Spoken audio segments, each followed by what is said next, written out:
Network has broadcast a football game from the Prairie View campus.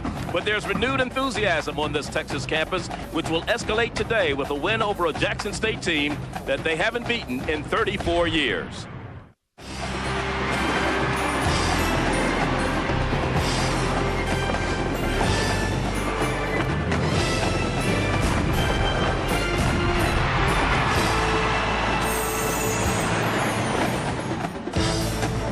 We're at Blackshear Stadium on the campus of Prairie View A&M in Prairie View, Texas, the site of this Southwestern Athletic Conference matchup. The Tigers of Jackson State come in to take on the Panthers of Prairie View A&M. Hello again, everyone. Charlie Neal, along with my partner Charles Arbuckle. Welcome to Prairie View, Texas. And Charles, when you look at this Jackson State team, here's a team that's fallen on hard times in recent years, and they made a couple of changes just recently. One, coaching change. James Bell is out. Darryl Jones is in. He made some changes in his personnel, most notably at quarterback. Well, Charlie, they had to make that change. They had balanced yardage, but when you look at their offense, they had 19 touchdowns on the ground and 5 in the air. So Keaton McLaren had to come in and give them a spark, because they weren't getting into the passing game. And if they can continue to do that, they will have an opportunity to do some things on the ground as well as in the air, but they got to start today. As far as Prairie View is concerned, that's a program that's on the rise. And most notably, the one thing that's been a positive for them this year has been the running game led by Arnell Fontenot. That's been the biggest difference for them. They've had to get their running game going because they had no offense either way you look at it. No wins, no hope. But now with Henry Frazier in this offense and Arnell Fontenot being the main guy to run the football, if they can continue to do that, this will give this opportunity, Prairie View, an opportunity to make some plays down the field with the passing game off of the running game. And a win today by Prairie View would give them their first 4-game winning season since 1998. We'll be back to Prairie View with the opening kickoff in just a moment. All free from Sports Illustrated. Go to SIMLB2005.com or call now. Welcome back to Blackshear Field on the campus of Prairie View A&M in Prairie View, Texas. A gorgeous day for football here. Just a little on the warm side, but not bad for November and Texas. As you look at Darryl Jones, his first year as a head coach, only his second game. He took over for James Bell, who was fired a couple of weeks ago after 2.5 years on the job. And then Darryl Jones' debut as a head coach, they lost to Alabama State last week 52-6. On the other side of the field, Henry Frazier, he's in his second season as the head coach at Prairie View, a record of 6-13, making him the winningest coach at Prairie View since 1988. So it's been a long drought in terms of wins as far as Prairie View is concerned. So Jackson State in the visiting white jerseys will kick it off to start this one. They won the toss, deferred, and they will get the ball to start the second half. Ashley Asher is the man kicking off, and he'll be kicking off to Ben Boyd on the far side and Chris Peters on the near side. It'll come down in the end zone to Peters, and he drops it, and he will not run it out. So the ball will be brought out to the 20, where it'll be first down and 10.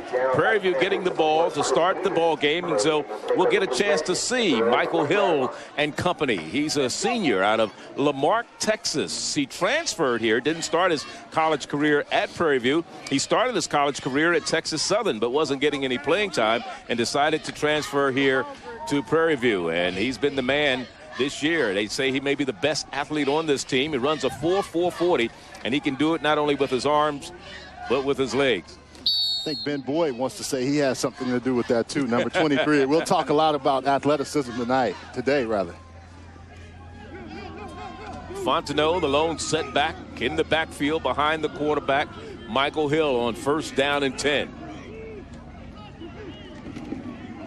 Fontenot has the ball, trying to get to the outside, and very, very hard 1 yard that he probably picked up there before being stopped on the far side by a host of white jerseys. As we look at the offensive line for the Panthers of Prairie View A&M, Bennett Fagan is the center. The guards are Turner and Roy. Colley and Hester are the tackles, the backs and receivers. Kerry Wilson is the fullback when they run a 2-back set. Anthony Gibson, the tight end. Marvin Howard and Chris Peters are the wide receivers. Shifting around now, Chris Mercer is in the backfield at the fullback spot in front of Fontenot. Back to pass on second down, looking for the screen. Fontenot has it, but it's read immediately, and no gain on the play. As you look at Jones coming up to make the stop, and there's the defensive line, Colvin, Billups, Manigat, and Quentin Scott are the down linemen, the linebackers for Jackson State. Pretty active group, consisted of Hardnett, John Thompson, Tavares Jones, and the secondary, Carlton Brown, Vincent Dancy, Marcus Smith, and Ernest Bozeman. Most notably missing is the cornerback Cletus Gordon, who's going to be playing offense. It is third down, 3rd and 12. Again, Mike Hill back to pass. Throws it, has a man on the far side, and is dropped in and out of the hands of Joe Townsend, the freshman from Jacksonville, Florida. He would have still had trouble getting to the first down marker. Well, he had to come up with that catch. Vincent Dancy was right there, the leading tackler for Jackson State. It's bad when your strong safety is the leading tackler and your second leading tackler is Anthony Dillon, the free safety. However, right there, Joe Townsend, the freshman out of Jacksonville, Florida, should have had that catch, Charlie. No question about it. It was right in his hands, and that'll bring on the punting team for Prairie View. Eric Hernandez, 3rd in the SWAC as far as punters are concerned.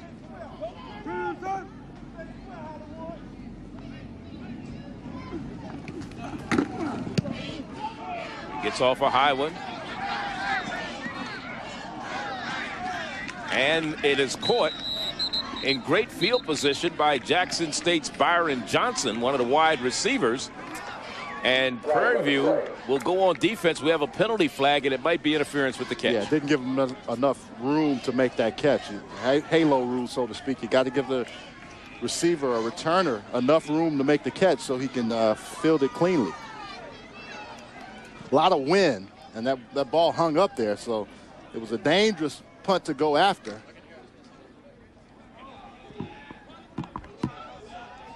Lawson Turner is our referee.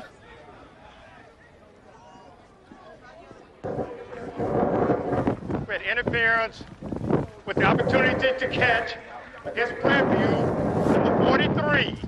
It'll be a 15 yards from the spot of the foul, first down. That's a huge penalty because already it's a short punt, and you have to give that guy room. But clearly not enough on that play. You have to move back. Kenneth Zenon, freshman out of Beaumont, Texas, right up on the returner. At the 29-yard line, it's nowhere to run this time for David Kennebrew as the defense comes up tough. Boy, there's McLaren, the quarterback. Keith O. McLaren got his first start last week. And there's his hometown, Collins, Mississippi. He's a sophomore. They said he's a good one, but a loss on the play of 4 yards. It'll be 2nd and 14. Running from the shotgun. Now this time, Kennebrew has some running room. Turns the corner. Make that Curtis Hayes on the carry. But we have a penalty flag down at the 10-yard line. It was Curtis Hayes, the senior from Hattiesburg, Mississippi, who had the run. He's what they call the punishing runner. When you talk about the 3 backs that they like to use, Kennebrew, Hayes, and Rogers, they all have their different styles. Well, Kennebrew, his nickname is Kennebruiser. Yeah. Because he'll run over you. And Curtis Hayes has some speed, but also power inside. That was just nice blocking, but I think almost too good of blocking. Looks like that's going to come back with that holding. I mean, there was no one there to defend, and it looked like it was down the field. Holding on the offense, number 11. To be 10 yards from the spot of the foul. Well, when you have a receiver that normally goes down, Byron Johnson, you see it's very well executed up front, but on the left of your screen, you see the hole right there. When the defensive back tries to disengage, you'll see right there, Byron Johnson holds on. There's 2 things happening. Receivers aren't normally good blockers because they're not used to doing that. They can shadow people, but whenever a defensive back sees it, he moves away, and that becomes a huge penalty for them. They still are able to keep the first down, but now they're in a situation where they've made so many yards, they're down to the 2-yard line. Yes, indeed, and so the penalty was enforced from the spot of the foul, and this time it's the same young man, Hayes, and Hayes gets the first down, and he's down to about the 12-yard line. Let's look at the Jackson State offensive line, led by Lorenzo Breland. He's the center. Reginald Green, along with Ryan Hopkins, are the guards. Dimitri Dunn and Albert Stinson are the tackles. The backs and receivers, Landis Rogers, David Kennebrew, along with Kenneth Davis, the tight end, Byron Johnson, and Jamar Johnson are the wide receivers. Kennebrew and Hayes in the backfield right now. And it goes to Kennebrew, and he's hit immediately before he can get up ahead of steam. And coming up to make the stop defensively for Prairie View was Kenneth Zenon. And there's the defensive line for Prairie View, led by Corey Barrett, Marcus King, Del Frazier, and Jeff Smith. The linebackers for the Panthers are Efren Edwards, Kenneth Zenon, the man who just made the tackle, and Van Zalier, who was the defensive player of the week last week in the SWAC, along with Paul Johnson, Val Ford, Prince Ledbetter, and Muhammad in the secondary. On 2nd down and 9.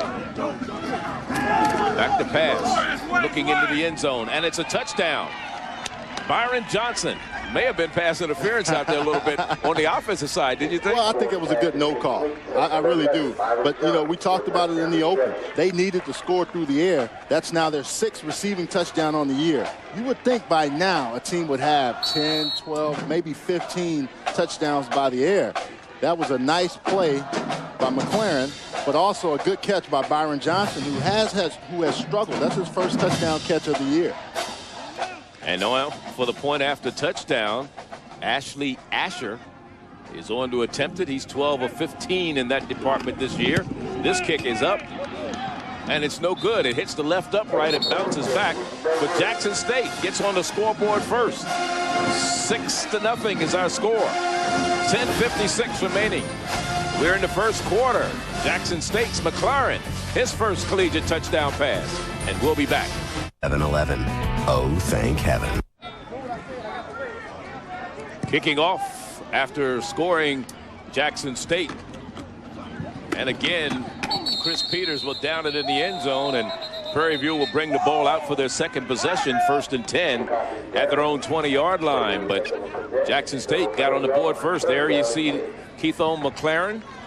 McLaren had an 8 for 26 day a week ago in their loss to Alabama State. I should say not to Alabama State, was Alabama A&M a week ago, rather.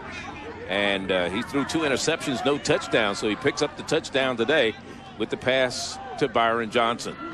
1st down and 10 off the left side. Prairie View keeping the ball on the ground. Thomas Smith Kerry Wilson on the carry. Well, Charlie, if you look at that drive last time, it was a good run, but a penalty flag on Byron Johnson. Play gets down there close, and then redemption, sweet redemption by Byron Johnson. Struggling sometimes in the passing game, but right there makes up for it, that hold in the run game with a nice touchdown catch. Over Ledbetter. It is 2nd down after the gain of 6 yards on the last play. 2nd and 4. In motion was Peters. Straight ahead. 1st down out to the 35-yard line, and this is what's been going good for Prairie View this year is Arnell Fontenot in the running game, and he just picked up some good yards on a 1st down. Well, they have a 1-2 punch. Arnell Fontenot, if he can't run it, you got Kerry Wilson, and on that particular play, Fontenot gets inside. Good blocking. This offensive line has lost weight. They come off the ball a lot better, and they also have a positive attitude about the run game, which they haven't had in Prairie View in about the last 4 to 5 years. And you have Bennett Fagan in the middle, the center, who's a 3-year starter, so he's a veteran of that offensive line. As they come to the right side, and running with the ball is Fontenot again, and Fontenot picking up pretty good yards, about 5 on the play. It'll be 2nd down and 5. And that particular play, that's one of those Ben Boyd touches. You talk about a guy that comes in 23, will change the complexity of the game. 5'8", 150, but blazing speed. We watched him yesterday in practice, Charlie. Was he kicking up? Kicking up dust. Yeah, he was kicking up dust. I said he was leaving a jet stream behind him as he was running down the field. Smith and Fontenot are the backs in the backfield now, and it's Smith with the ball trying to go right. And he picks up a hard yard or 2 up to the 42-yard line. And let's talk about Prairie View and how they've improved over the last 5 years. And, you know, in 2000, they were averaging 60 yards a game, ranked 120th in the nation. Then they improved the next year, went to 80.8, 117th, 84 yards a game, and then they dropped back in 2003 to 68. Last year, Henry Frazier comes in, and they escalate to 107 yards a game, and this year 168, and down to 46 in the nation in the run game, and that's a great improvement as they try to go right again with Kerry Wilson getting the first down across the 45 to the 46-yard line.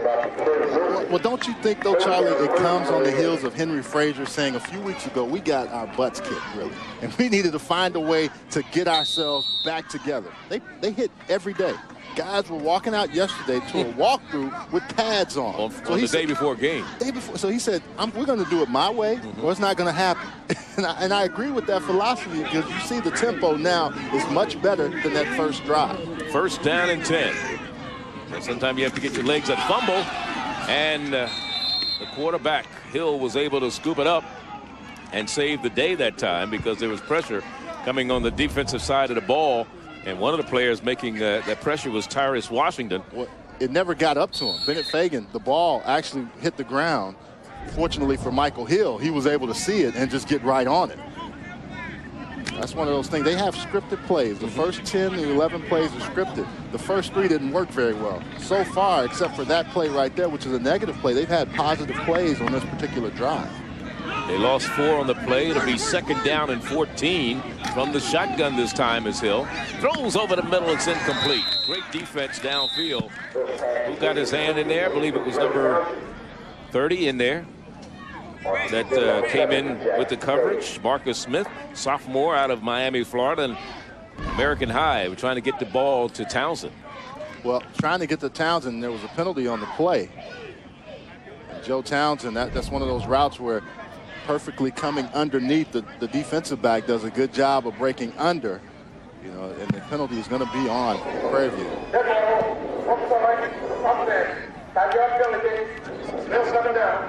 So a 5-yard penalty would make it a second down.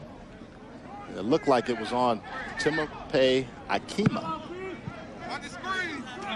Moved a little bit early, had Quentin Scott on him rushing the quarterback, and he just jumped before the snap. Second and 19 now.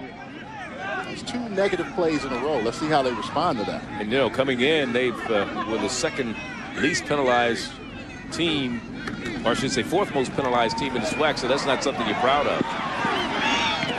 And it's caught on the near sideline by Chris Peters. So Peters gets about 9 yards on that reception up to the 46-yard line to bring up a 3rd down and 10. That was a nice play right there by Michael Hill of waiting till the last possible second. He wasted a lot of time, but he did allow Chris Peters to get open. He's going to take a shot that you don't see here. Here you're going to see it on your screen. Just boom, he takes the hit, but knows where to go with the football. So the empty backfield on 3rd down and 10, 35% in 3rd down conversions for Prairie View this year. Look for a tight end screen here. That one just got away from him. Not a tight end screen. No, it wasn't. Very bad throw. Marvin Howard was the intended receiver. He'd have had to been 8 feet tall to catch that one. Well, they're going into the wind. And sometimes when you are, Michael Hill had a thumb injury earlier in the week. That's one thing. And then the second thing, trying to throw that football really hard, overthrew it and just took off on it. The first punt covered 26 yards. Let's see what Eric Hernandez, who was a preseason first-team All-Southwestern Athletic Conference selection, can do on this one. Deep man is Byron Johnson, who already has the touchdown. He'll field it at about the 22-yard line, and he gets out to the 26, and that's where Jackson State will get the ball for the second time today. First down and 10. 6-0 is our score here. 6:25 is the time remaining, and we're in the first quarter.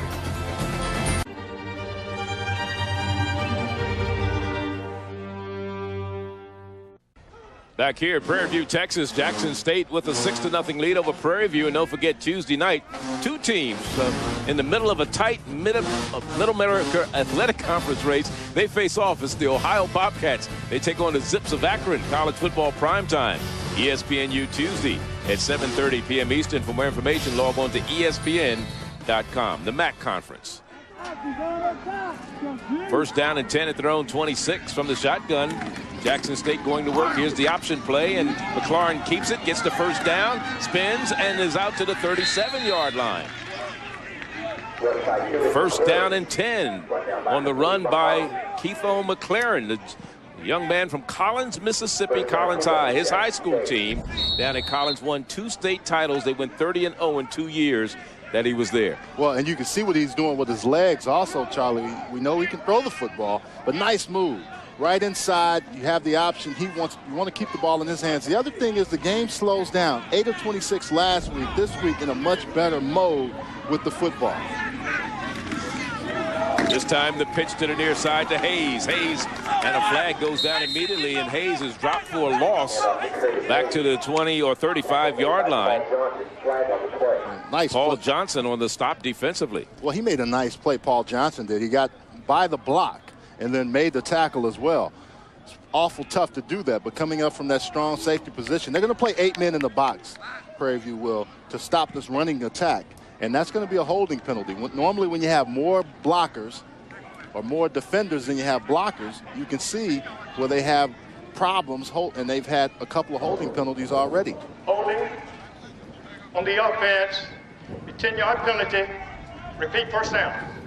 4th penalty in the game so far. I had a game the other night. There was 3 penalties the whole game. Look at the right side of your screen. 72 right there just holding up. And you can see he's got his arms outside. Big 72, Albert Stinson. Just wrapped his arms around him, and you got to get them inside. If they're inside, that won't be holding. Pass. Byron Johnson with a touchdown already. Makes a great move in front of the Prairie View bench and is finally ridden out of bounds. But not before he gets up across the 40 to the 41-yard line. So a good gain on the play. 15 yards on the reception. Charlie, if you're a Prince, can you lose the Princehood? Because Prince Ledbetter is getting beat by Byron Johnson. Watch this move. Bayou. And we're not talking about water. We're talking about Bayou ability. He's just able to put that move on him. And Prince didn't know which way to go. I don't think he'll be a king tackling like that. That's a young man who transferred in from Wyoming, although he never played any football while he was there at Wyoming. And this is a busted play. You can see that Hayes was gone, and McLaurin had no one to pitch it to. But he was still able to pick up positive yards. He certainly did, and it'll bring up a 3rd down. It'll be 3rd and about 4 for Jackson State. When we talked to Daryl Johnson, what was the thing that he said? With these guys that I have, the attitude has been very positive. It's hard to come in and make a change in the middle of the season. But what he does like is the ability, and they want to get back to throwing the football. They don't mind running and having offensive balance, but they need to be able to throw the football in the SWAC conference and also to keep defenses honest. On 3rd and 4, the pass, and it's complete to Johnson on the near side. He has the first down across the midfield stripe, and again, he's beating the corners over here on those short pass routes. Well, Charlie, when you're in 2nd and short and 3rd and short, it gives you an opportunity to put the receivers in the mix. And Byron Johnson, who struggled this year some, has really come on strong in the last few weeks, probably because McLaurin. He knows he's going to have an opportunity, and they've practiced together, and this makes both of them feel more comfortable. Business management major, 6th in the conference in receiving, and here's a big run by Olandis Rogers. First time he's touched the ball today. Sophomore out of Whitehaven High down in Memphis, Tennessee. They call him the slasher type of runner with great vision. Oh, and he'll hit it home run. Olandis Rogers early in the year against Alabama State had a big run. He's more of the guy that comes in and changes the pace. More like an Energizer Bunny, because he just keeps going and going. He doesn't stop. They call him Smoke. He'll smoke you. 2nd down in inches. And he has the ball. And he has a first down. And he's in the secondary. And he has another first down. If he'd had to get 2, he'd have had it. Well, there's fire, there's smoke. There's smoke. Yeah, it certainly is. He gets the team fired up. And he's down to the 26. And this is good blocking inside. You don't see him touch. Smoke doesn't get touched till he's down the field. Val Ford, freshman, sees him coming right at him. 38, I got you, but I don't know who else is going to help me. And Olandis Rogers brings it all. First down and 10 after the run by Rogers. Now we have a timeout being called. I believe this is by Prairie View. They're being pushed down the field defensively, and Heisman Northern, who spent 7 years as a coach at Grambling State University. The defensive coordinator wants to talk things over with his team. This is not indicative of this Prairie View team getting pushed around like that. You know, they're second in the conference in terms of run defense, and the run has been the go-to thing for Jackson State so far today. Well, Jackson State has shown you earlier this year they could run the football. 19 rushing touchdowns. They positive yards in the rushing game, but couldn't score any other way but by the run. But you can see 72 yards today against a stout Prairie View defense. But I think one of the reasons why they're mixing it up, running inside and outside, and they have enough of a threat in the passing game. Steve Herron, who was the quarterback, did not give you any threat with his legs. McLaren, you got to worry about not only his arm, but his legs. That's right. And if you come after him and you don't get a sack, he can get a big gain. And this is what gives this offense a whole lot of variation now. This time the pitch to Hayes to the right side with blocking over there. You bringing a couple fullbacks in there to block. Austin Amin was in there wearing number 45. And then you have your big lineman pulling, like Reggie Green, the left guard, who weighs in at about 305, and I think they're being very polite when they say 305. Their front line is all 300 plus. So if you have all of them coming after you, you got about 1 million pounds right there coming right at you. And what Coach Darryl Jones told us is that, you know, the strength of the team is the running game. They don't really have a go-to back. You know, they divide the carries up, you know, and again, we've seen Kennebrew, who's fast for his size, the downhill runner. We've seen Hayes, the outside runner. He will not break the long one. And we've seen the slasher in Orlandis Rogers. And right now, it's back to pass, going into the end zone, and it's incomplete on the far side. Going downfield for Jamar Johnson, the junior out of Gary, Indiana. He has only 1 touchdown reception this year on 21 catches. Charlie, on that last play, Curtis Hayes was shaken up, so one of your key points in the backfield has gone out, but you still have Orlandis Rogers and David Kennebrew. Kennebrew was banged up earlier, so it could fall. If you don't see Hayes back, it could just fall on 2 guys. You saw a shot of Stephen Herron, who had been the starter up until the coaching change was made, and now McLaren is in there. This time it's Kennebrew trying to go left, and the defense stiffens. See Hayes. Yeah, he got rolled under on that last run that he had. Talked about the defensive Prairie View. A good timeout by Heisman Northern. Getting those guys off to the side and really talking to them, and they've stiffened up in this particular last 2 or 3 play stretch. 39-yard field goal attempt by Ashley Asher. His longest 42 came against Mississippi Valley. He's already missed an extra point, but this one is good. So it's a 9-0 ball game after the 39-yard field goal, 39-yard field goal rather, by Ashley Asher. 9-0 is our score here. Let's look at the profile of Jackson State. It's a proud program, and they've had some great people that have come through the program. The first year that they ever played football, Charles, was 1913. You look, they've won 380 games throughout their career, 15 SWAC titles, and I think that's probably what hurt the fans more than anything, the fact that they have fallen on hard times lately. They fired Robert Hughes a few years ago, who had a 30-15 record in 4 years, to hire James Bell. Hughes' teams was 7-4 in the previous 3 years. Bell inherited a team that had one of the most productive quarterbacks in the school's history in Robert Kent. Kent had passed for 10,000 yards and 85 touchdowns in the 3 prior years, and they also had a good group of receivers, and Bell decided, I want to run the ball. And they went from the #1 offense in the nation in 1AA to 7th in the SWAC and lost 10 games for the first time in the school's history. Well, and I think the fans have even shown you that they want to see not only the run game, but they want to see some passing. They want to see a team that can air the ball out when they have an opportunity. And there's the total offense. So you see what they did in 2002. They were first in the nation, and they went to 84th this year. But last year they were 107th. That was 7th in the SWAC. And what made it worse, they lost a lot of their fan base, because especially this year they lost homecoming to Grambling 52-21. Then a week later, they said it was generous when they said 2,800 showed up at a 62,000-seat stadium to see them lose to Arkansas Pine Bluff. And Arkansas Pine Bluff was 1-6 coming into that game. And the final score of that one was 64-36. And that was the straw that broke the camel's back that got James Bell fired. 1st and 10, Prairie View. Gain of 6 on the run. 3rd straight time that Prairie View has started at their own 20-yard line. Well, Charlie, and they haven't really gotten much going. Getting to the other side of the field, they have had the last drive was good, but then they had 2-3 negative plays in a row, and that's just kind of put them in a tailspin. This offense is really run the ball effectively, really still trying to find their identity in the passing game, still trying to get the passing game to where they want it to be. 2nd and 3. Coming to the near side, keeping it on the ground. Kerry Wilson on the carry, make that Thomas Smith on the carry. Sophomore from Jeff Davis High in Houston. That was a great play by Tamarcio Levi. He goes in and just blows the play up. Left corner comes up and just does a good job of firing through.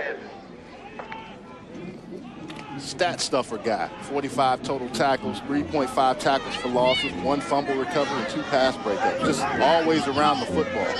1 of 3 third down conversions for Prairie View today. They get the first down with room to spare with the 25-year-old Kerry Wilson carrying the ball. He's an interesting story. Here's a young man that didn't come right out of high school and decide to go to college. He decided to go to a trade school and get his own business and do a lot of other things to make himself productive in society. Well, he's a hybrid fullback, you know, more along the lines of those Roger Craig type fullbacks that can catch the ball out of the backfield, 7 receptions on the year, but also very effective running the football, 6.4 yard per carry average. And what makes him even more so, he's old school. Yeah. Guys here call him old school. This time it's Fontenot, and Fontenot on 1st down and 10, a yard, and that's about it. You know, this young man, we were talking about Kerry Wilson, he went to trade school, learned to be a mechanic. He can drive tractor trailers. He has a CDL, and I mean, and for those who don't know what that means, that's a commercial driver's license. But that's going to be the end of the 1st quarter here in Prairie View, Texas. And as we have 15 minutes of football already under our belt, Jackson State is out in front by a score of 9-0. A field goal of 39 yards. McLaren with an 11-yard touchdown pass to Byron Johnson. That's accounted for the scoring. Back with the 2nd quarter in a moment. All free from Sports Illustrated. Go to SIMLB2005.com or call now. As we start the 2nd quarter here on the campus of Prairie View A&M in Prairie View, Texas, Charlie Neal along with Charles Arbuckle for the Southwestern Athletic Conference matchup. Right now, Prairie View with the ball in their gold jerseys with a 2nd down and 9 facing them. Fontenot in the backfield with Kerry Wilson. Play action. Flag is down. Long pass, incomplete, way overthrown, nowhere near the intended receiver, Marvin Howard. I like the thought, right? As you get the wind behind your back, you go after it. But then you realize you can really throw the ball much further when the wind is behind your back. I think that's going to be against Jackson State. Player looked like they were lined up in the neutral zone. Both teams have been penalized twice. 59. 5-yard penalty. Repeat 2nd down. Brandon James lined up in the neutral zone, as you mentioned. Well, he tried to move back, but it was a little too late. You see the 1st quarter stats, Charlie, clearly in favor of Jackson State. Rushing yards and a little bit of passing. Prairie View has not thrown the ball well at all. 7 yards. You need to gain more yards in the air. They're trying to set it up, and you can see they didn't have the wind with them. Now they do. I would think they would go up top a little bit more. The one thing you'll notice between these two teams is the more experience on the Jackson State team with more seniors, well, especially in the starting rotation, as they give the ball to Fontenot, and Fontenot finds the going very rough as a bunch of white jerseys are there to meet him. And it'll bring up a third down and short, 3rd and 1. But what I was about to say was, you know, you talk about the senior starters for Prairie View. There are only 2. That's your quarterback and your tight end, Anthony Gibson. And that's both on offense and defense. That's on offense and defense. That's right. Out of the 22 starters that Prairie View has, 20 of them are underclassmen.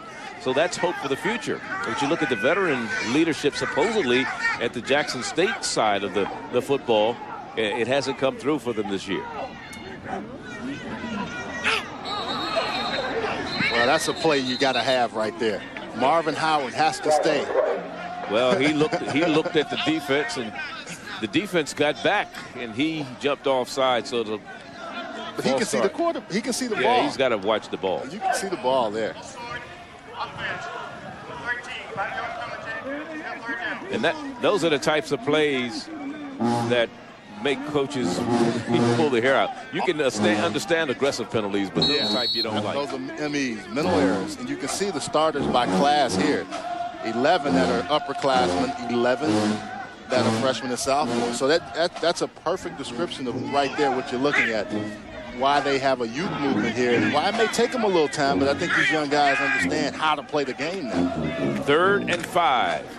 Pass to Howard as complete and should have enough for the first down. Well, he had to make up for it, and I think Michael Hill gave him opportunity. But, you know, we can blame Hill or Marvin Howard, but Bennett Fagan being the center, if you see people jump off sides, I think Hill, you move the ball. Right.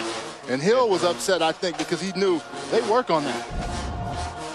But right here coming back, Michael Hill looks the other way and throws back. Now, he has a thumb problem, so the ball sometimes may not get to the receiver the way he wants it to. When he shook our hand yesterday, really didn't put that thumb in there. Didn't want to touch. No, he didn't.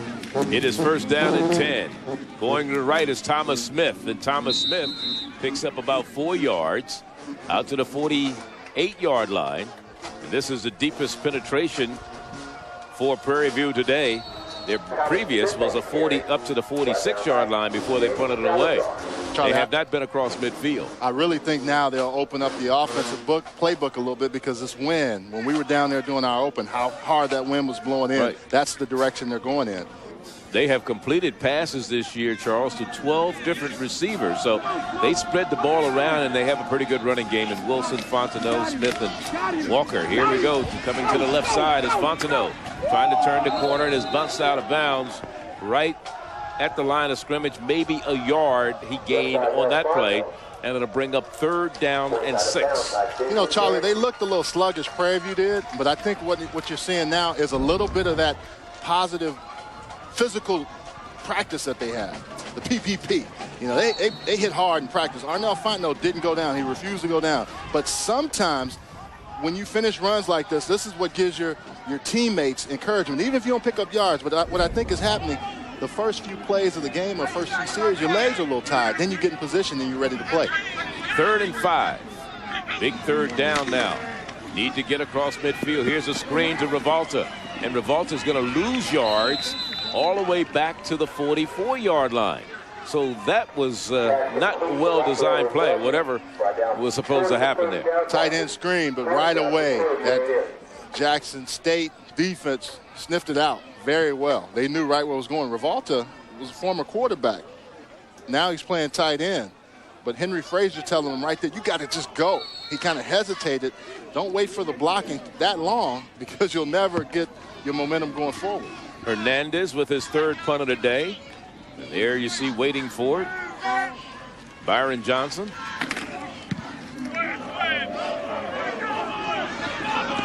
Johnson lets it go into the end zone for a touchback. And it'll be brought out to the 20. In fact, that is Mr. Hernandez's nickname, touchback. He kicks him into the end zone. He don't let him run him out. We'll be back. I'm in the best shape of my life. Here in the second quarter, 9-0 Jackson State. 11:51 is the time remaining before half. First down and 10, Jackson State with the ball. And this will be their 3rd possession of the day. They scored a touchdown their first possession. They had the short field. They went 29 yards in 5 plays, used 2:13 off the clock. Then they got a 39-yard field goal to make it 9-0 after missing the extra point. And it's first down and 10. McLaurin wants to keep it this time running left. It's a quarterback keeper all the way. And he's knocked forward to the 30, gets the first down. Charlie, that's that old play from the single wing tee, and you just pitch the ball and you just follow. Look, I mean, this is a quarterback sweep at its finest. And you have all that blocking out front. Kennebrew, you have Roger, I mean, you have Jordan Beard. You have enough blockers out in front to make sure that you can pick up some nice yards. And 10 yards is picked up on the play, and it brings up a first down and 10. Jackson State moving the ball, and when you look at what they've done here today, it's hard to believe they won only 2 games this year. In fact, they started the season 2-2 as they keep it on the ground once again. But more importantly, the first 2 games that they lost were to non-conference teams. They lost to Hampton 20-7. They led 7-0 in that game, and they lost to Tennessee State in overtime in the Southern Heritage Classic. That game played down in Memphis. But when they started the conference schedule, they were 2-0. And everybody was saying, whoa, what do we have here? Jackson State, they beat Texas Southern 24-21 after coming back from being down 21-13.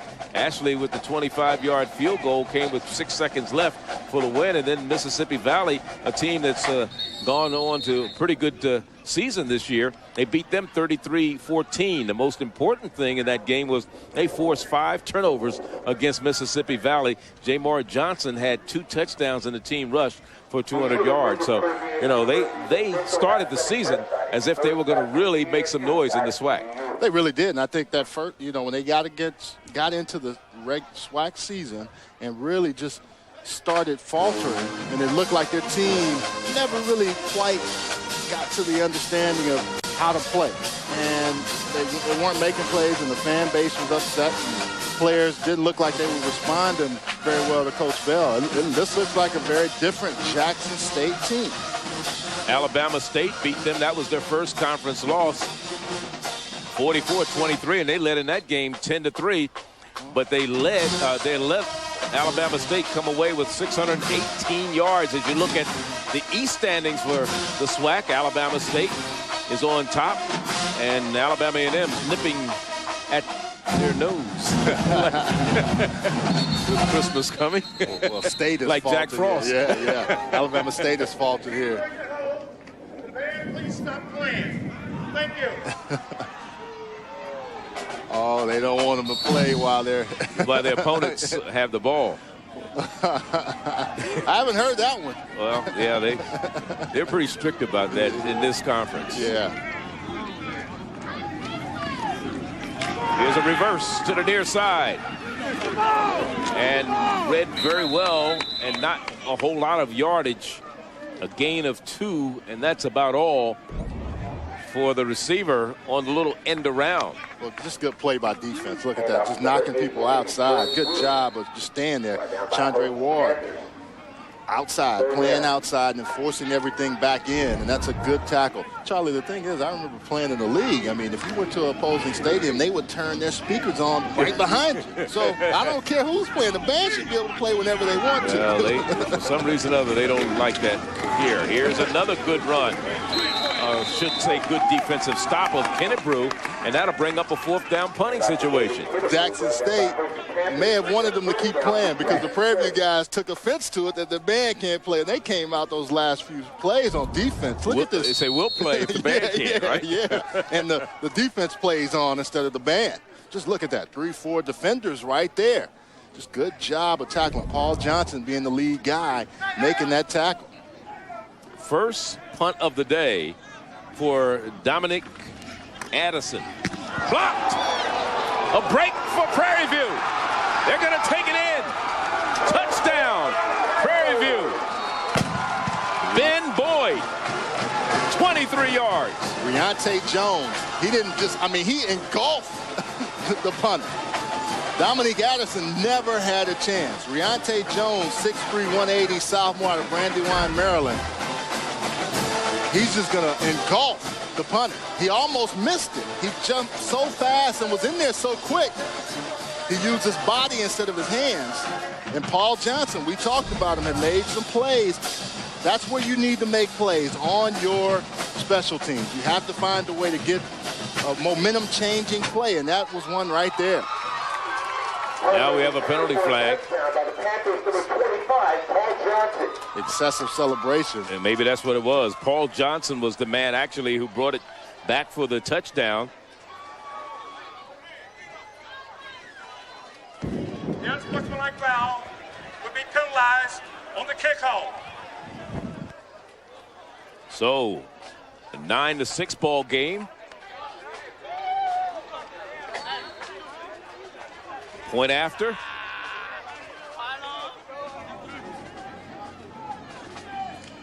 Mario Sanchez, he's only missed one PAT this year.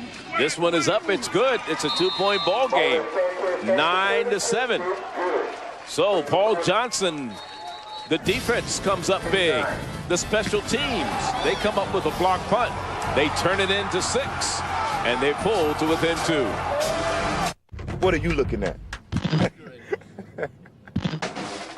Take a look at Reontae Jones with a nice opportunity to make a block. He's on the right of your screen. And then Stacey Young on the left right there. You can see him in the spot shadow. Stacey Young just goes right by him, never blocks him.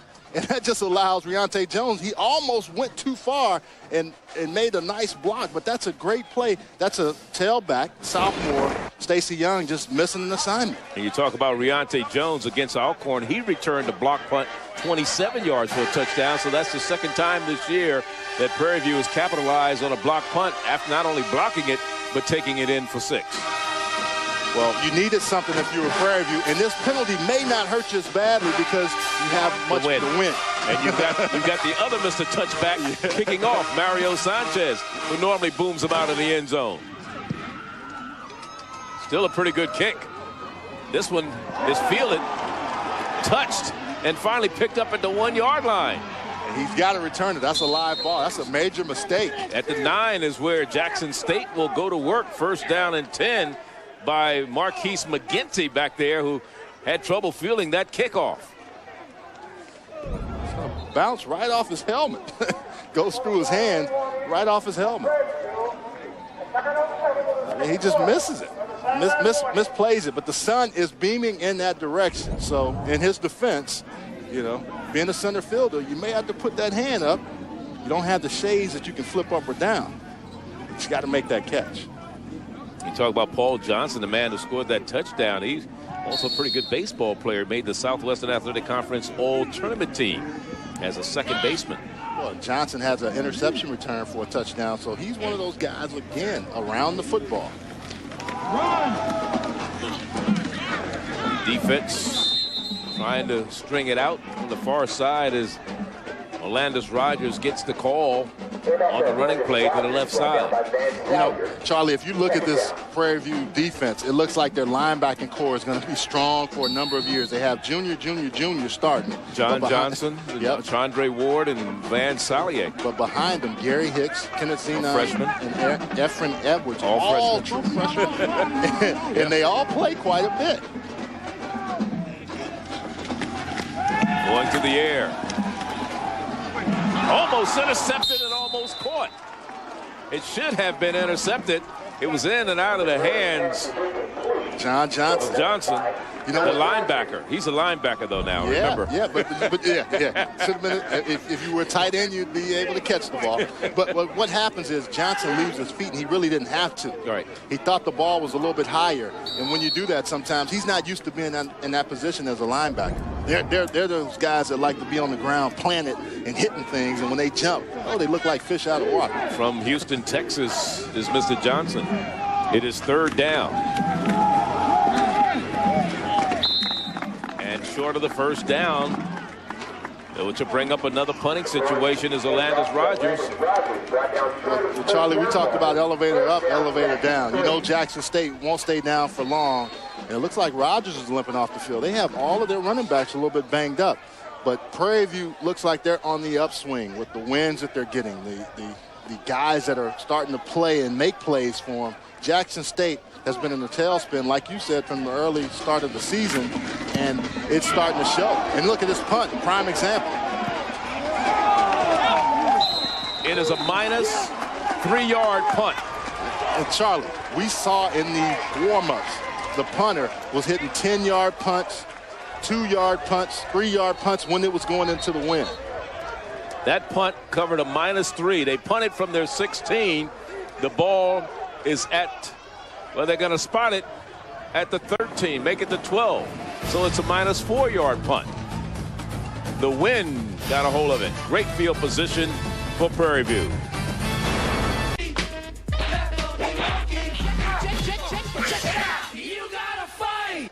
So after a -4-yard punt, Prairie View with the ball and trailing by 2. And we're here at Prairie View A&M, and we're in the second quarter with 7:44 to go. Charlie Neal along with Charles Arbuckle. Glad you could join us for the Southwestern Athletic Conference matchup. And Prairie View with the ball. First down and 10 at the 12 of Jackson State. Scoring, that is Prairie View. When they get there, they normally will score. Trying to get back to the near side, though.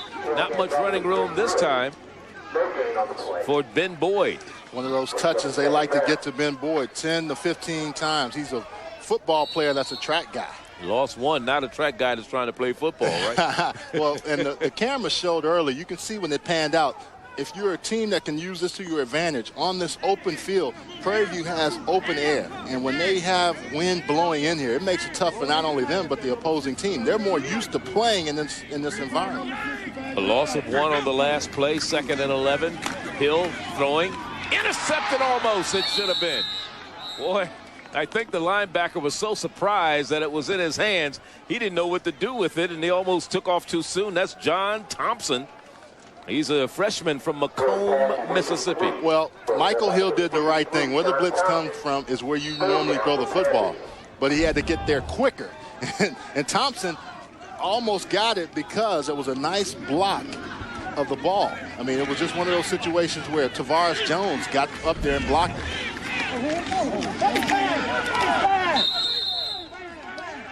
Well, one of the things that Henry Frazier is not afraid to do is bring in his field goal unit.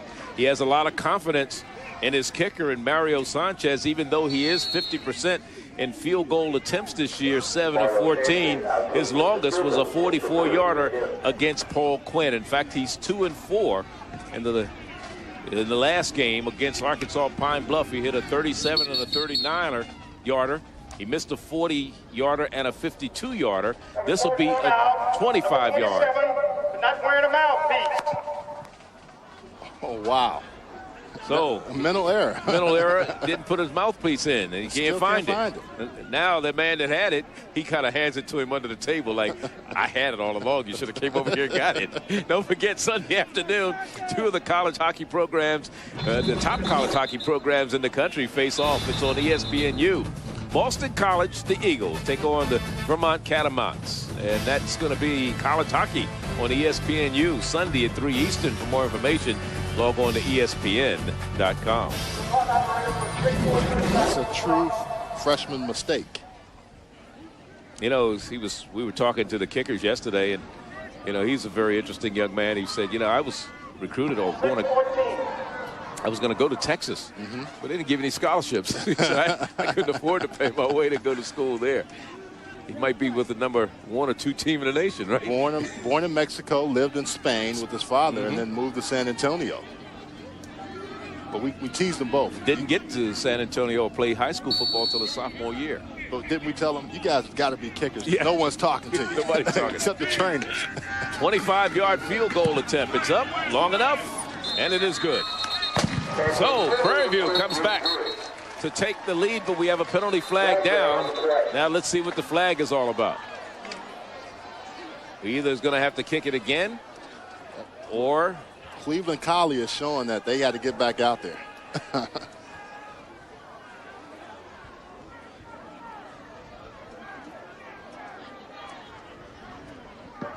the illegal formation on the offense, be a 5-yard penalty.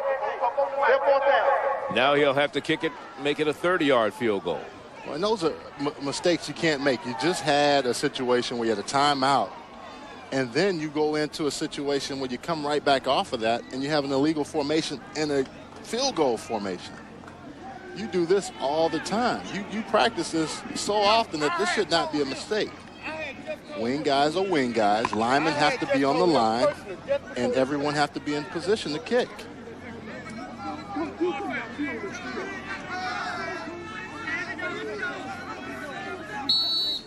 So they'll kick from the 20-yard line. It'll be a 30-yard field goal attempt. He just hit a 25. But the penalty, a right-footed kicker, right hash mark. So he has to pull it back in. Blocked. Didn't get there. Charlie, they had great penetration the last time in that same area they came off. And I think it's the same place where the illegal formation took place. So not only did they lose points, got a penalty, had a timeout, but the kicking team killed you. So instead of having a 10-9 lead, they're still down by 2. This is the same area where it came before on the right side of your screen. You don't see it till actually inside. 56, Bobby Colvin. Comes up with the block. But you from can Columbus, see Mississippi. On that left side, Bobby Colvin right in there. But if he hadn't gotten there, it could have been someone else. But you always have to get the inside. Inside is where you stop, then outside. You have to do that. So from their own 20, Jackson State gets the ball offensively after dodging that bullet that time, but nothing doing for the running back, Rogers. Remember, Curtis Hayes had a little twisted ankle. We haven't seen him in a while, and we've had 3 block kicks in this ball game today. 1 return for a touchdown. There you look at the field goal kicker, Mario Sanchez, the freshman from San Antonio. Second down after a 1-yard gain. 2nd and 9. Back to pass. Here's the pass into the flat and caught on the far sideline. And again, Byron Johnson, the main receiver so far today. That's his 4th reception of the afternoon. He already has the only touchdown of the game. Well, 10 is clearly comfortable with 11. 1 number higher, but also a guy that he just feels very, very comfortable with and just knows where he is.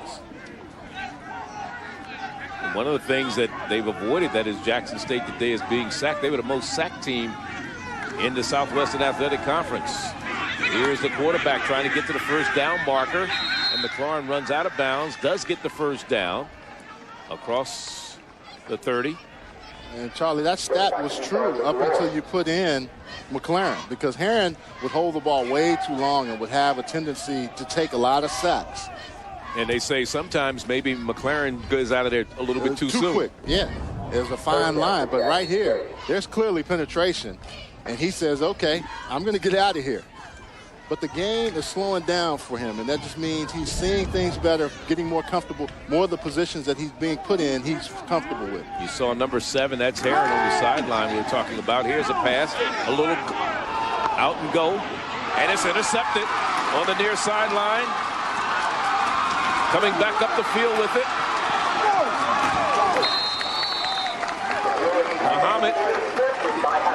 Hakeem Muhammad. His 3rd interception of the season. 35 yards on the return by Hakeem Muhammad. Charlie, that's not saying anything, but Hakeem Muhammad was beat badly on that Yes, play. he was. But the wind saved him. Jamar Johnson beat him on a little stop and go. Jamar Johnson did a whirl route. He stopped and just whirled around, and Hakeem Muhammad just bit on it. But the real key there is that he didn't give up on the play. And with this wind, the ball gets up in the air. McLaren, being a younger player, doesn't understand. You can't leave the ball up in the air that long in this wind. You have to throw it with authority. Now can Prairie View capitalize? Trying to go to the left side. They keep it on the ground with Mercer, the fullback. And let's look at the pick once again by big number 32. Well, he was beat. Nice fake by McLaren. But the ball hangs in the air. You got to get it out there. Jamar Johnson had him beat. But Hakeem Muhammad stays with it. Kerry Wilson, the lone setback behind the quarterback, Mike Hill. Kerry Wilson has the ball, and he's not going to go far, as Wilson Manigat was the first one to hit him there. Number 51. Charlie, I played with some good quarterbacks. Jeff George. Now Wilson is limping. Wilson banged up whenever you get inside there. But one thing they always did is on those long passes, and you had to get the ball. You couldn't put air on it. You had to throw it with a bullet, so to speak. Jeff George probably had the best arm in wind that I've ever seen. You know, didn't always translate into wins, but you could talk about a quarterback in his own right, Henry Frazier, and you saw him when they won the CIAA when he was a quarterback at Bowie State. So he's going to have some words if it was his quarterback. Get that ball down. Mike Hill looking, throws, caught, touchdown, Prairie View. What a grab by Anthony Gibson, the tight end. Good for 5 yards, but more importantly, good for 6 points. Gibson's second touchdown reception of the year. Charlie, you know why I like that, right? The tight end. Yeah. Been lobbying for the tight end all day, and that was a great catch. Good throw, but an outstanding catch by Anthony Gibson. And now for the point after.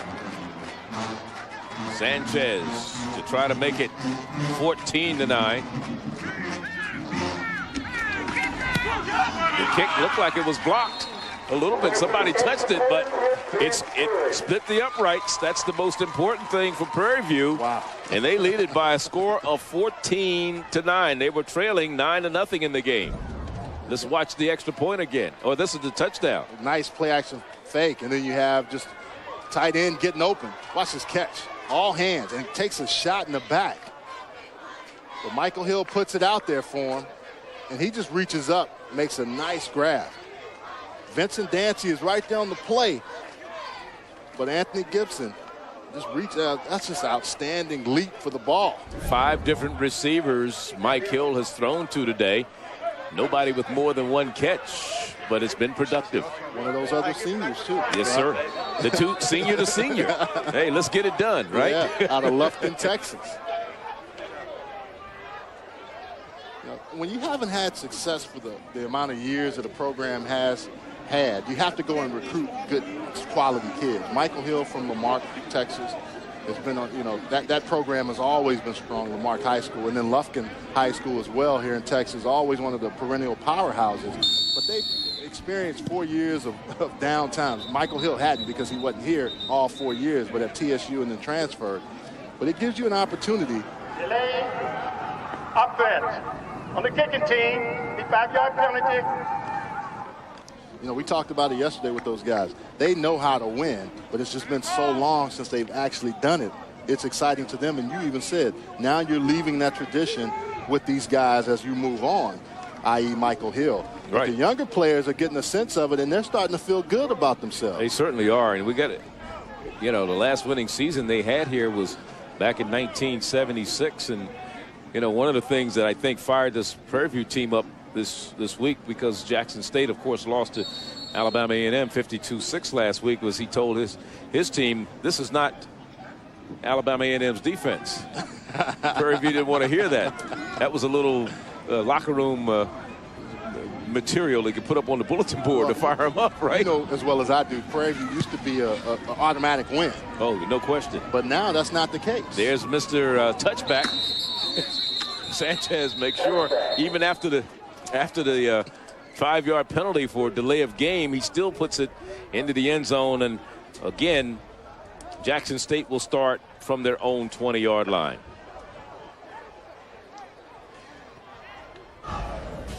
Now let's look at Prairie View. The interception. Well, nice play, but you can see, got to throw the ball out there. Hakeem Muhammad just stays with it. And then Michael Hill with his feet, but also his arms. To the tight end, Gibson for the touchdown.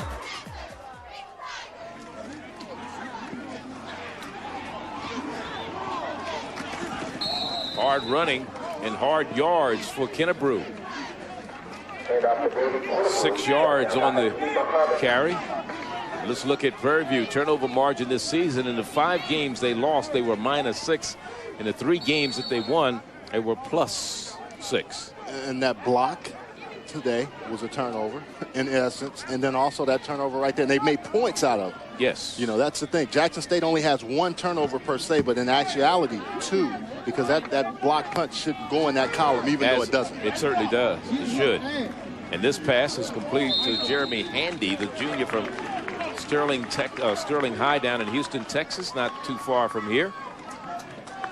See points off of miscues. Good way of putting it, because you have that block punt, which was huge. Paul Johnson taking that one back. And then also Hakeem Muhammad with the interception and with the return. So it's a third down facing the Jackson State Tigers. They'll work from the shotgun this time. 2 of 5 in third downs today. Caught inside by Byron Johnson. First down, and we're going to get a roughing the passer penalty tacked on to this play against Prairie View, as the quarterback was hit after he let the ball go. Roughing the passer, number 91 on the defense. That'll be 15 yards, first down. Bobby Washington with a very late that wasn't hit. a good play. Very late hit. 91 is going to break in. You'll see him out of the defensive end position. Ball clearly gone. You got to lay off. You can't hit a guy in that position. And now we have a player for Prairie View a little shaken up down on the field, and I believe that's number 32, Hakeem Muhammad, the man who came back and with that big interception. He is down. Out of Skyline High in Dallas, Texas. This is his first year on the team, even though he's a sophomore in the classroom. And hopefully he's going to be all right. Let's see what happened here. This was the pass complete to Byron Johnson, and he's making the tackle. Well, he had a teammate. Friendly fire, so to speak. John Johnson with that knee to the back of to his back. Yeah, we were talking about again the Jackson State team after they lost their first Southwestern Athletic Conference game to Alabama State. They also lost to Southern University 20-14. They gave up 414 yards in that game. And, of course, Bruce Eugene blitzed them tremendously when they lost to Grambling for 479 yards and 5 touchdowns and committed 3 turnovers. Kennebrew did manage to score twice after gaining 99 yards. Then they lost to Arkansas Pine Bluff. The two teams combined for 964 yards, but what hurt Jackson State in that game was they committed 4 turnovers. Kennebrew rushed for 137 yards and 3 touchdowns against Arkansas Pine Bluff, and then last week they gave up 650 yards to Alabama A&M. First down and 10 at the 47. Their own 47. After the pass completion and then the penalty, here's the option to the left side. McLaurin on the run. And Jermaine McGee on the stop defensively. Well, and they're really starting to come after him now to make sure that if he runs the football, and you can see McGee coming off the backside, but you also have Chandre Ward. They want to make sure that if he runs that option, they punish him a little bit. 3-yard gain, 2nd and 7. Going long again. Could have been intercepted once again, too. Again, they're going downfield trying to hit Jamar Johnson. Val Ford down there defensively, along with Paul Johnson. He's not the same quarterback in this win. Nobody is. And in the double coverage. You use a win as a factor, but also double coverage. Actually a pretty good throw if there weren't 2 defenders there to knock it away. It was not a bad throw at all, as you said. Andre Ward also down there, the middle linebacker. It is 3rd down, 3rd and 7. Here's a quarterback keeper. He's going to try to run it, and he's not going to even get back. Maybe that's it to the line of scrimmage at midfield, and they're going to have to punt it. It's 4th down. You can see how physical this defense is now. 9 players around the football to make that tackle. And they call a timeout, which is smart because they'll get some more time. And they have the wind to their back, Prairie View.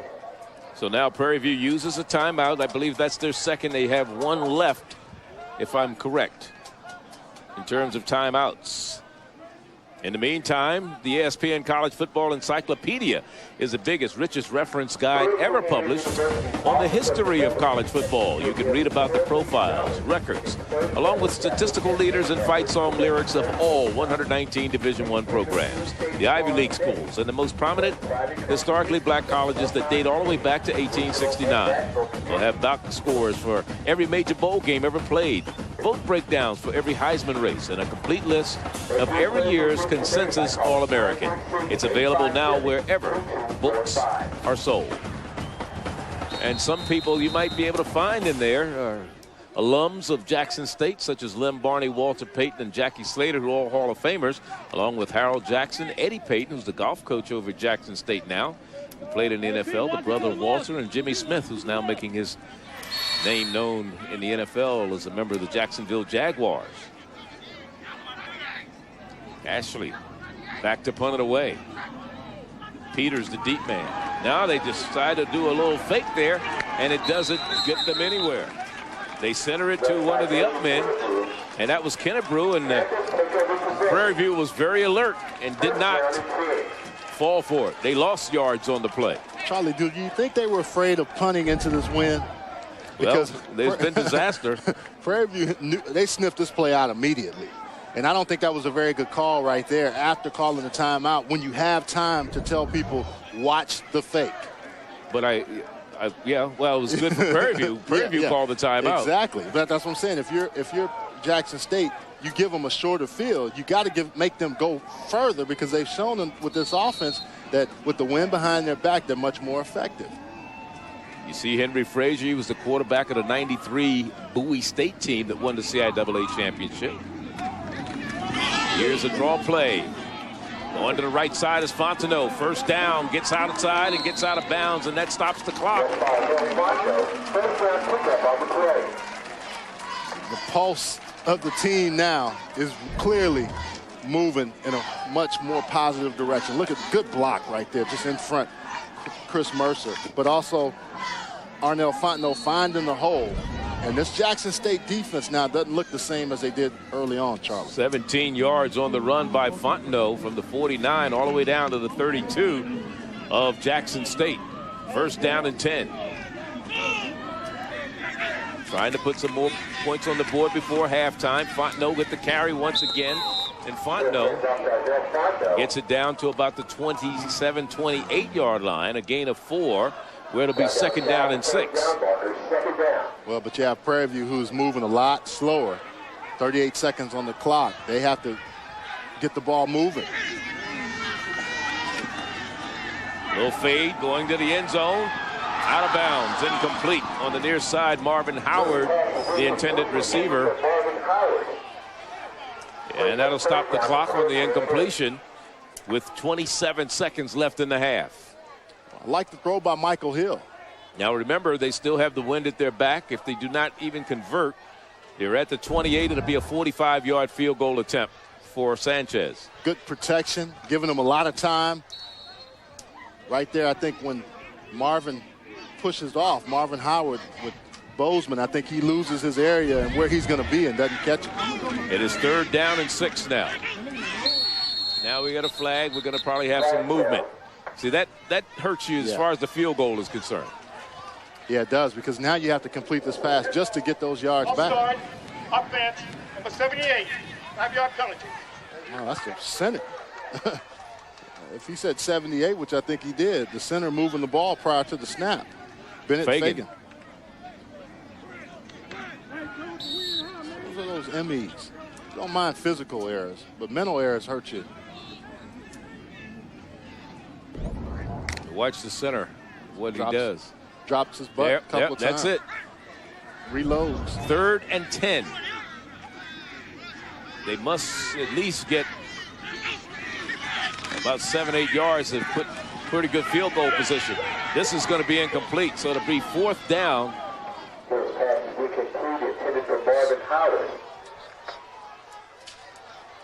Well, and how poorly they were protecting for the field goal the last time has to be a concern, because if they get the block, they have a chance to run that back. Jackson State does.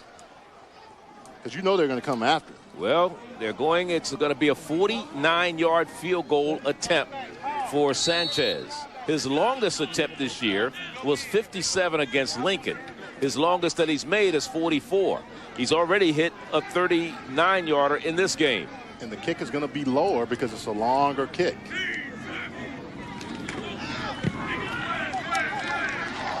And it's no good. 49-yard field goal attempt. He had a 30-yarder blocked, and he had a 39-yarder that's no good. And this comes with 15 seconds to go before halftime. I said lower, but I didn't think it was going to be that low. But, you know, the distance he's trying to get, he really kicks it with a lot more emphasis, and the ball just takes off lower. Never gets off the ground, really. So Jackson State will get the ball with 15 seconds to go. They'll probably just kneel down and run the half out because they have a long way to go. Their offense is stalled since coming out the gate. Remember, their first touchdown came on a short field. They got the ball at the 29-yard line, and their quarterback McLaren just kneels down, and they're going to run out the clock here at Blackshear Stadium on the campus of Prairie View A&M College in Prairie View, Texas. The score here at halftime, 14-9. The home team out in front after trailing 9-0. We'll be back with halftime activities in a moment. Welcome back to halftime. 14-9 is our score. Prairie View on top of the Tigers from Jackson State. In fact, Prairie View found themselves down 6-0 early in this ball game, Charles. Yeah, they really did, Charlie. And the way they did it was coming up with big plays. Jamar Johnson right off the bat goes up top and able to catch that ball. Byron Johnson. But then you come back and it starts there. You have a great block by Riante Jones and Paul Johnson picking up the ball. That defensive backfield tandem turning the ball over well. And then Hakeem Muhammad with a nice play here on a play where he was beaten, but he didn't give up. That's a good example for kids. Don't give up when you're beat. And then you come back with the score to Anthony Gibson from Michael Hill.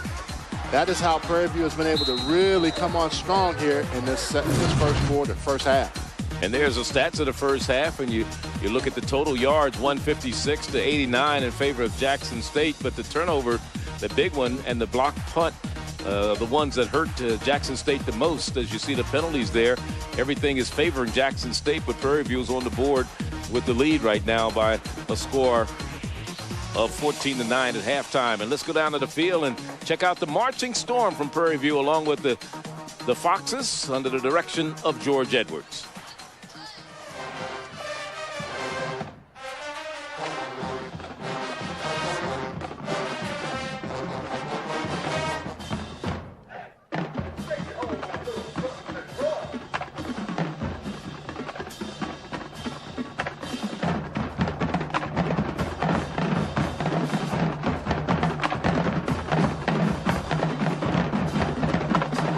High-speed satellite internet. The choice is yours, and you deserve it. As we get ready to start the second half here in Prairie View, Texas, Charlie Neal along with Charles Arbuckle and Prairie View A&M on top by 5 points, 14-9. And Charles, what do you think? They talked about those respective coaches in the locker room at halftime. Well, if you're Daryl Jones, you tell your team we're outgaining them, we're doing the right things, but we've had two major miscues that have hurt us. If you're Prairie View, you haven't played your best football offensively, but in the defensive field, you've done well there in the second quarter in particular, and also in the blocking game, the kicking game, they've done a very good job. So if you keep that up and your offense catches up, you'll have more points if you're Prairie View. And Jackson State will get the ball to start the second half. They won the toss and deferred for the second half. They'll have the wind at their back to start. Well, they were going into the wind, I should say, to start the third quarter. And Mr. Touchback kicks it out of the end zone once again, Mario Sanchez. So again, they'll come out to the 30. Well, every time he kicks the ball, especially with the wind, might as well say the 20. On 20, I should say. They come out to the 20. You know, we're talking about Daryl Jones. You know, his father, who was a former coach, spent 34 years coaching, assistant at Alcorn, a head coach at Alcorn. He's brought him on as a consultant. He's up in the press box and helping out with the coaching. He says, I wouldn't do this for anybody else but my son. It is first down and 10 for Jackson State, trailing by 5. trying to keep the ball on the ground and trying to go to the short side of the field with Kennebrew on the run. And that is strung out again. The defense has done a pretty good job for Prairie View. Well, I don't think Kennebrew is actually as healthy either. He's not running with the same authority. But I also think this Prairie View defense, that hitting has paid off. I mean, you know, you can look at certain things in your year and you say, well, what has made the difference for us? If you're talking about a team and you say, what did we do differently? And I think that has been the biggest difference for them, being more physical, play in and play out. Kennebrew, the up back in the eye. Orlando's Rogers is the second back. Goes to Kennebrew right away, and he's stacked up. He is stacked up immediately. Marcus King is there to hit him immediately. Jeff Smith also right there, 49. And you can hear the pads popping. You know, that's what defenders want. They want you to run. They want you to challenge them, because this defense was not, they were compared that they were not as good as Alabama A&M.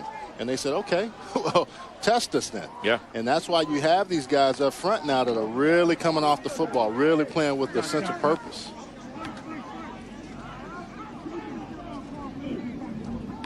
Third down and 6. Back to pass. McLaurin. Caught on the near side. And on the reception is Jamar. Make that the tight. Make that 86. Jordan Beard. And it was good for 11 yards and a first down. Jordan Beard with the reception. Much better throw into the wind, and McLaren gets the ball out and fires it. Now, he doesn't take any time and throws it with that point down. Most quarterbacks will tell you when you try to throw it that point up, that's where the ball can flutter and get going all kind of ways. But if you throw it down, it's cutting against the wind anyway.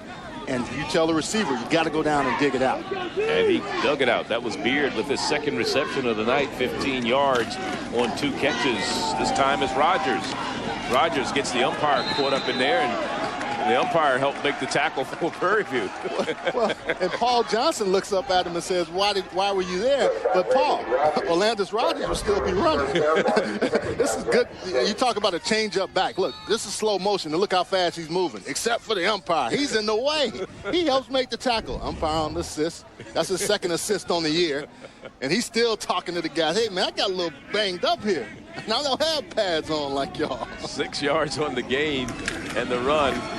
And again, the running game they're trying to establish once again, that is Jackson State. And they've done a pretty good job in this game. 123 yards in the first half on the ground. And they pick up another first down. You know, the PA announcer, he should have said umpire Michael Lyles on the tackle. Yeah. But now you see Kennebrew getting back in there. I think Jackson State clearly says we ran the ball well. Let's keep doing it, especially with this win in our face. Full house backfield this time. Option quarterback. McLaurin keeps it. He's at midfield. A gain of 3 yards. Second down and 7. And it changes the way your defense looks. Prairie View has 9 men in the box now. They don't really fear the fact that McLaurin can throw in this win. You know, last week he was 8 of 26. And you see Stephen Herron, the former quarterback now, sending in plays, making sure that the offense is run the proper way. It is second down. Here's the pitch to the left side. And it's Orlando's Rogers. You know, you talk to Darryl Jones. He's a very positive young man. Very quiet, very soft-spoken. But he said there's no pressure on this team. He wants them to just go out. He wants them to go out and have fun, you know, and try to finish on a good note. The spirits are up, despite all of the turmoil that was evident over the last couple of weeks. Well, and Charlie, you have 2 coaches, one 38 and Henry Frazier at 37 and Darryl Jones at 38. 2 very, very young coaches, 2 of the youngest in the SWAC. So that plays something also. That shows you something about their character to get an opportunity this young. Flag is down. The quarterback keeps it, gets the first down to the 35 of Prairie View. But let's see what the penalty marker is all about. Clarence shows some speed. Boy. He sometimes will hesitate and maybe run a little bit too quickly or be impatient. But see if this was on the offense or the defense. Our referee will let us know. Jackson State starting to walk back. Leg formation on the offense. Big 5-yard coverage. Repeat third down. You see Steve Herron, here's a senior out of Menlo Park, California, transferred in from San Mateo Junior College, went to high school at Menlo Atherton out in California. He was the quarterback up until 2 weeks ago when they inserted McLaurin into the lineup. And when he was in high school, this young man broke every school record. He threw for over 5,300 yards, 56 touchdowns. He's a speech and communications major, and at junior college, 2,300 yards, 16 touchdowns. And this year, he had thrown for 1,175 yards and 5 touchdowns, but he also threw 9 interceptions. His longest pass was an 85-yarder, and that came against Alabama State.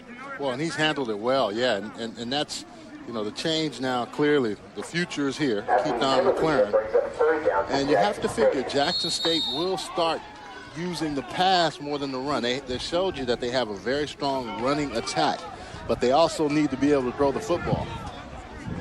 McLaurin running the offense on 3rd down and 11 now for Jackson State. Going to the air.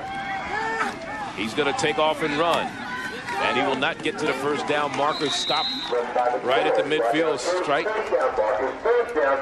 So it'll be 4th down, and they'll be punting it into the wind. Well, and you can see Jackson State trying to shorten the game up when they have the ball into the wind, because there's 2 factors working against them. If they don't gain enough yards and they have to punt into this wind, they've shown you, even in warm-ups, they can't do it. So their kicker now has to find a way to just get 20 to 30 yards. Their average punt today, 2 yards. They punted twice, so they averaged 1 yard a punt. Remember, they had one that went for a -4. High snap. He gets it off into the wind. Not a good punt again. This one will be down at about the 38-yard line, so this is about a 12-yard punt. A timeout on the field. 10:24, the time remaining in the 3rd quarter. Been a long day for Mr. Ashley there, and we'll be back. All free from Sports Illustrated. Go to SIMLB2005.com or call now. 14-9, our score here in the 3rd quarter of this particular ball game, and Prairie View with the ball, 1st down and 10. This will be the first possession for them in the 2nd half. Their last 3 possessions of the 1st half, Charles, started at the Jackson State 12, 12, and 49, and they keep it on the ground and running very hard is Kerry Wilson, and he gets it across the 40 to the 42, 43-yard line. Player down on the field. Looks like maybe 65, Quentin Turner, the left guard. First year college football for Mr. Turner out of DeSoto, Texas, for the redshirt freshman. Went to DeSoto High down there. You know, Prairie View, we talked about Jackson State. They started the season with a win over Paul Quinn. They scored 39 points in that game. Then they lost to Southern 38-0. They were only down 3-0 at the half in that contest. Grambling beat them 50-7. It was the 18th straight loss to Grambling. Bruce Eugene put up big numbers against them also. He had 618 yards and 7 touchdowns. He threw for 500 against Jackson and 5 touchdowns. Then they lost to Alcorn 22-10. It was tied at 3 after 1. Riante Jones returned that block punt, 27 yards for a touchdown. They lost to Alabama State 34-13. That game was tied at 13-all after 3 quarters. So they were right in that ball game. But they gave up 21 points in the 4th quarter to Alabama State. They beat Lincoln 40-8. It was the first road win outside of the state of Texas for Prairie View since 1998. First touchdown pass of the season for Hill. For Mississippi Valley, they lost 58-13, and they beat Arkansas Pine Bluff 34-7. Wilson threw 2 touchdown passes in that particular game. And then they'll play coming up Alabama A&M at home next week. Texas Southern they'll play on make that November 25th a Friday game. And then here's the Pine Bluff game from a week ago, 34 points, the second most points that they scored this season. The high was 38 in their season opener against 39 against Paul Quinn, rather. And then they had 426 yards, also a season high. They had 4 takeaways. Well, that's a good point. That's where I look right at that because today, even though it says only 1 turnover, there's 2 with the block punt, return for a touchdown. There's 6 takeaways in essence in the last 2 weeks for Prairie View. And you know, one of the things we talked about is they trailed in this ball game 9-0. They were not really a come from behind team, but they came from behind and they took the lead based on some special teams play with the block punt and, of course, the defense with the INT. And I don't think the wake-up call really came for them until the second quarter. And let's look at some of the Jackson State miscues and why they're trailing by 5 in this ball game.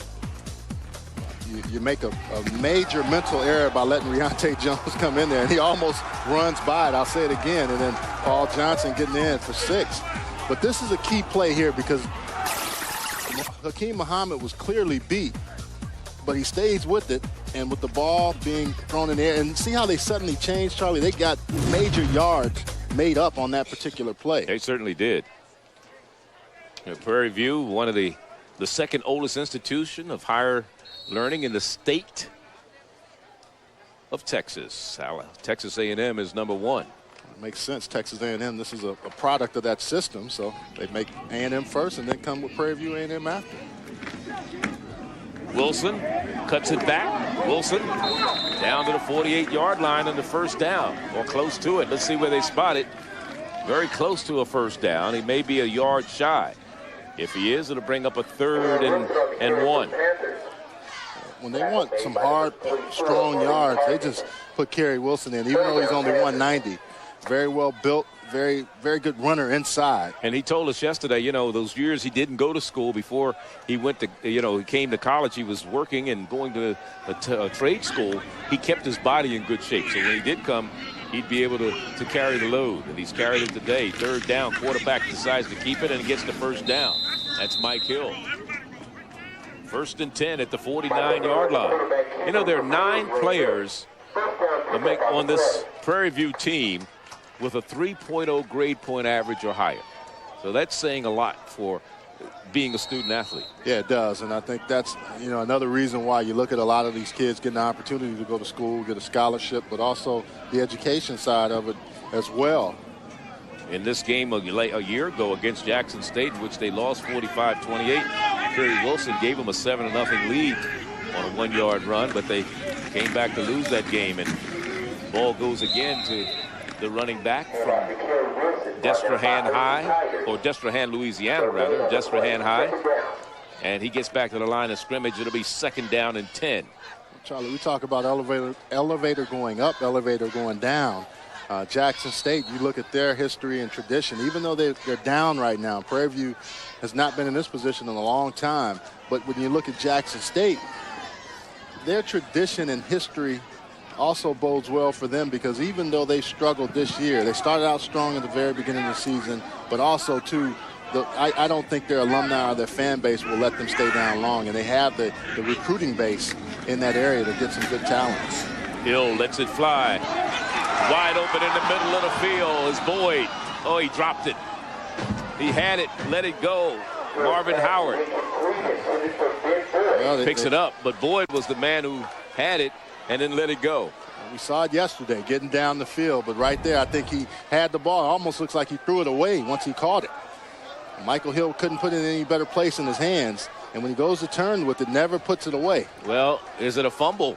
That's what you got to look at. Did he make a football move? 1, 2, 3? Well, maybe he never had possession. Yeah, never had possession of the ball, but that would get a review in the NFL, wouldn't it? Yeah. I think the one thing, too, he may have had in the back of his mind he was going to get hit. Or maybe the leg took it out. He just never was able to bring it in. On the draw play, and it's nowhere to run this time for Fontenot. Dropped at the 45. It'll bring up a punting situation. And that one play by Ben Boyd hurts you, because you have a major pickup there. And then you almost have a big play here with a draw, because that defense is coming up. They know it's 3rd and long. But that drop pass would have put you in great position if you're Prairie View. Certainly would have. And those are the little things that you have to overcome when you're a team that's having problems and struggling. You have to make those type of plays. Ball skidded along the ground, but a good punt. And it'll bounce and go out of bounds at about the 3-yard line. Eric Hernandez with the punt. It goes out at the 3. 43-yard punt. Nice bounce, too. Timeout on the field. 7 minutes, 28 seconds left. Third quarter. Jackson State with their backs to the wall when we come back. And I'm in the best shape of my life. 14-9 is our score. Charlie Neal and Charles Arbuckle with you here in Prairie View, Texas for the Southwestern Athletic Conference matchup.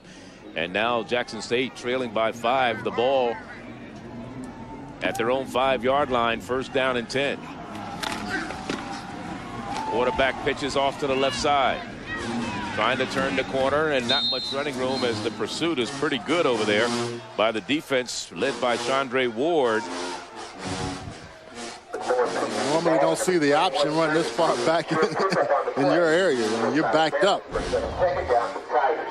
But clearly they have a confidence in McLaren. The one thing you worry about, though, if the pitch doesn't go well, that's where you have disaster. And that was Kitchens on the carry, his first of the day, Jeremy Kitchens. That was a recipe. Jeremy Kitchens hadn't played all day, and he just somehow fumbles the ball. What could happen? And Kitchens gets it again, and he is dropped for a loss on the play for about 2 or 3 yards. McGee on the stop defensively. There's Mr. McGee out of Oakland, California from San Lorenzo, Ohio. Well, he comes off that left end spot and just gets back there. He's done that today. Whenever they don't block him, you got to worry about him because he's only 200 pounds. So he's quick, and he can run you down. Third down for JSU. They're 4 of 9 in third down conversions today. They came into the game 36% in third down conversions. Timeout now called by the quarterback. He was trying to call a timeout. I think the play clock was about to go down on him, and he managed to get the timeout before the play clock expired. You know, we talked about Darryl Jones and the support he's gotten from the staff, the fans, and the players. And, you know, now it's a time for Jackson State to start looking at who's going to take over this program. I don't think Darryl Jones really feels that he was ready to be a head coach. Well, and because he even turned down an opportunity to be a coordinator, the offensive coordinator at Jackson State. He just wanted to be a coach. And, you know, some of the names that are being put on the block for is the head coaching job. John McKenzie, who's the offensive coordinator over at Alcorn State. Harold Jackson, who's the wide receiver coach at Baylor. Fred Jackson, running back coach at Michigan. They're all graduates of Jackson State. Sean Gregory, who's the quarterback's coach at Sanford University. I mean, these guys all have an opportunity. Plus, and those are just the graduates. I'm sure that a lot of people would love to have this job. And don't you agree it has to be a guy from Jackson State? I believe so. Someone that has come through that program and that tradition? I believe it has to be. Especially right now in light of what happened with James Bell. Third down. Little option to the left side, trying to get to the first down marker. Did he get there? Let's see. Depending on where the officials spot it, the quarterback McLaurin on the keeper. He needed about 5 yards for the first down. And it looks like where they're spotting it, he will be there. They're going to measure it. First down. It is a first down. He took a shot. He certainly did. I mean, he's running down the field, and he gets hit 2 ways. Let's listen to it. There's your man Riante Jones over there delivering the last blow. You sure he's a DB? He will come up and hit you. Right, along with Kenneth Zenon. And a good play in the backfield. And again, this is Salier. Oh, not Salier. This is Zenon. Kenneth Zenon. Looks like his shoulder.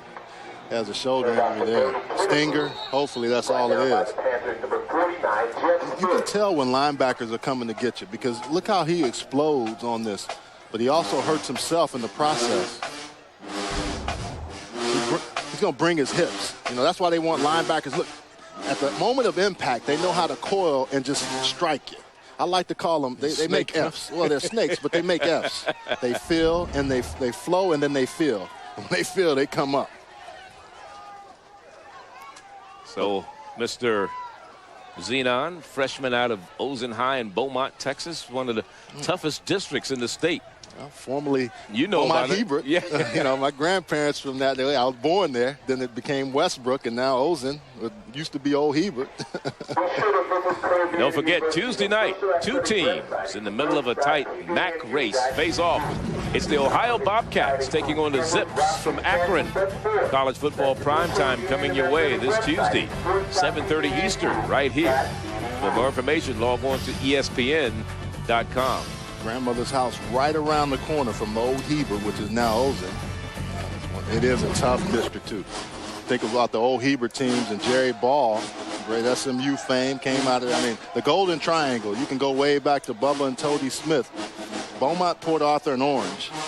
They're 4A schools, right? That's a 5A. 5A now. Yeah, they're 5A now. You think about Mel and Miller Farr out of that area. Oh, yeah.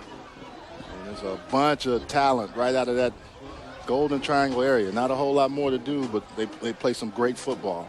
It's known for its oil and everything else, but also some really good football players. Well, Jackson State, you know, we talked about the receivers and Byron Johnson, who has the touchdown today, and we've seen Jamar Johnson and Jeremy Handy, and they've completed passes to 3 different receivers, Jordan Beard. You know, Coach said they don't have a go-to guy. Yeah. They're receivers by committee, and you know, they've done not a very good job of getting the ball to the receivers today. Well, and I saw them against Alabama State, that game where they got a lead, and they clearly could not do anything once they got behind. And it's the same thing today. You know, McClarion, he shows a good ability, but you have to figure with about 5 minutes left, a little bit over 5 minutes left in this quarter, once they get the ball with the wind, they're going to have to throw the football in the air then.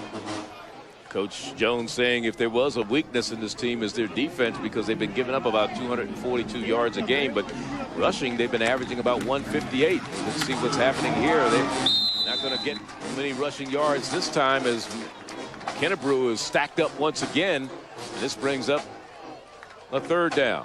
Well, Charlie, 3rd and 11.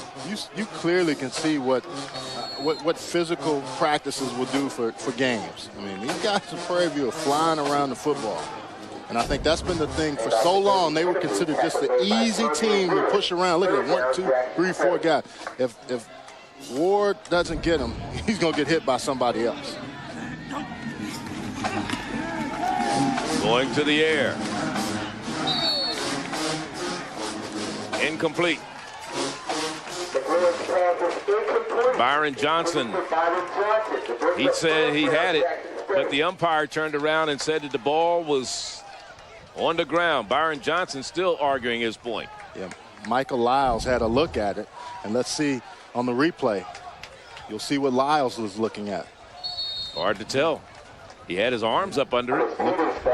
Looked like he got it from that angle, but it's really hard to tell. Now the adventure of the day, the punt for, this is Ashley Asher. He was averaging 40 yards a punt coming in. Today, as a team, they've been averaging 2.7. This is the second punter they've used. They used Dominique Addison to start off. And he gets off his best punt so far, and the win takes this one. Fair catch called for and made by Chris Peters, but great field position at the 40-yard line of Jackson State for the Panthers of Prairie View. Well, I'll tell you who we haven't seen a whole lot of is Cletus Gordon. No, even on the offensive side, because side. they said he wasn't going to play defense. They were going to put him at the receiver, and they haven't done anything as far as getting the ball to him. But he has been out there a lot of snaps on defense, but he's just so quiet to his side. He has 4 interceptions on the year, but teams stay away from him. But, you know, he clearly wants to get involved in the offense and the return game, but he hadn't been returning kicks, and he hasn't really been on offense as much as we thought we'd see him today. 700 meters guy.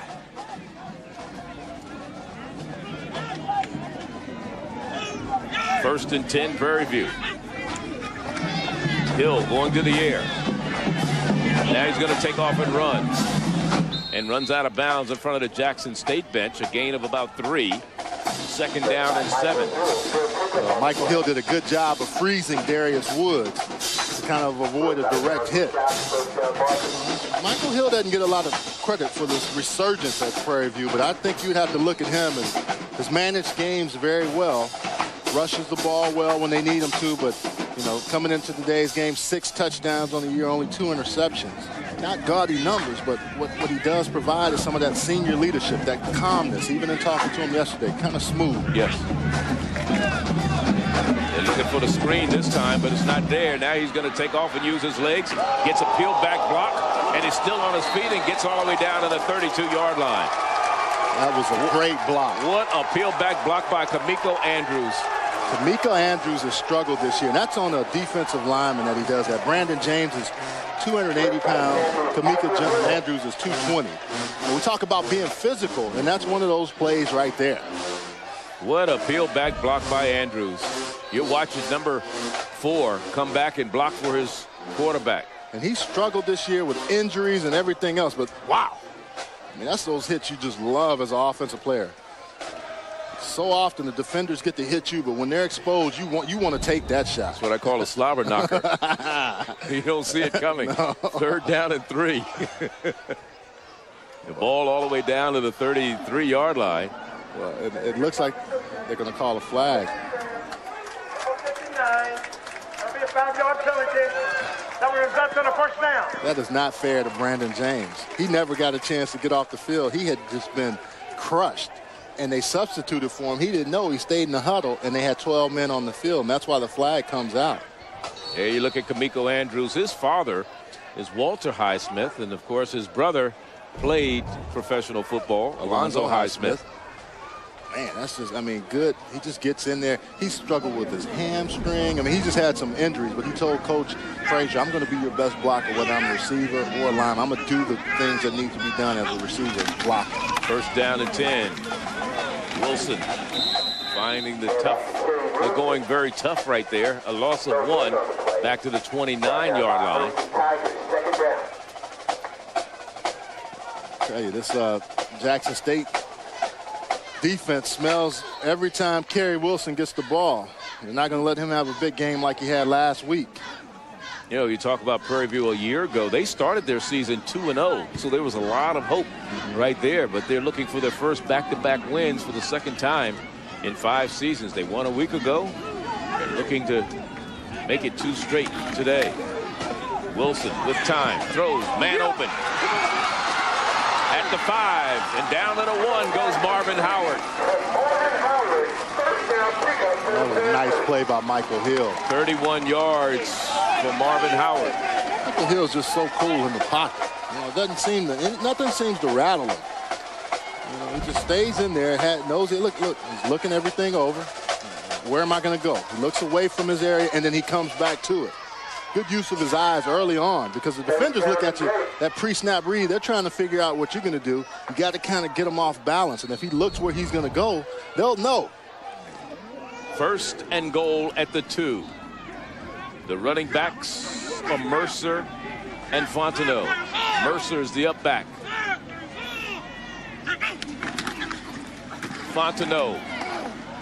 Touchdown, Prairie View. 40-yard drive. 4 minutes and 50 seconds off the clock. 5 plays, or minute 29 off the clock, rather. Coming into your living room, Fontenot. Make sure you move the furniture and all that out of the way so he can run through and get a touchdown. Trying to make it 21-9 is Sanchez. He struggled a little bit on the field goals today, but the extra point is no good. So it's 20-9. So they missed the PAT. Well, Charlie, I think the biggest turning point on that drive was that big block by Kamiko Andrews. It certainly was. Just, you know, the first person that came over to him was Arnell Fontenot. And, you know, Fontenot didn't play last week. Didn't make the trip. Yeah, got into a little trouble, but he's back now, you know, and that's one of the things. He had to come back because Kerry Wilson had such a good game. Yes. He didn't want to lose that feature back spot. As you say, when you put your glove down, watch out. It'll fit somebody else's hand, right? Fontenot with his 6th rushing touchdown this year. You get back and somebody else is wearing your slippers in your bathrobe. We look at what Mr. Michael Hill has done today. 6 of 12, 39 yards. Not impressive numbers, but he's done what he needed to do to get his team where they are right now. And they've taken advantage of the short field and those opportunities. They've had a couple of miscues and field goals, but for the most part, they've gotten it done. Short kick this time. Well, it's not as short as I thought. It still goes into the end zone. Missed the touchback, Sanchez. I mean, his ball just seems to get more and more momentum as it goes in the air. Jackson State now has to find a way to get some offense going. I mean, they have to. You know, there was a 7-year time or period for Prairie View in which they didn't win any games, but then Jackson State last lost to Prairie View in 1971. They've won 28 straight games over Jackson State. You know, you look at Jackson State, you know. 34 years. Yeah, and you also know, Charlie, that they're not going to stay down long.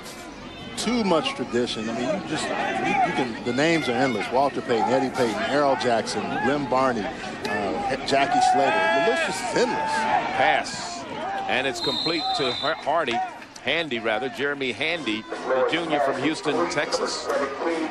But all of that tradition seemed to be put away by Coach Bell. But now the alumni are just saying we have to have it back because it pays to have guys that come around that organization that know the game of football and understand how to play it. In the area where they are, the fans are starving for success. They certainly are.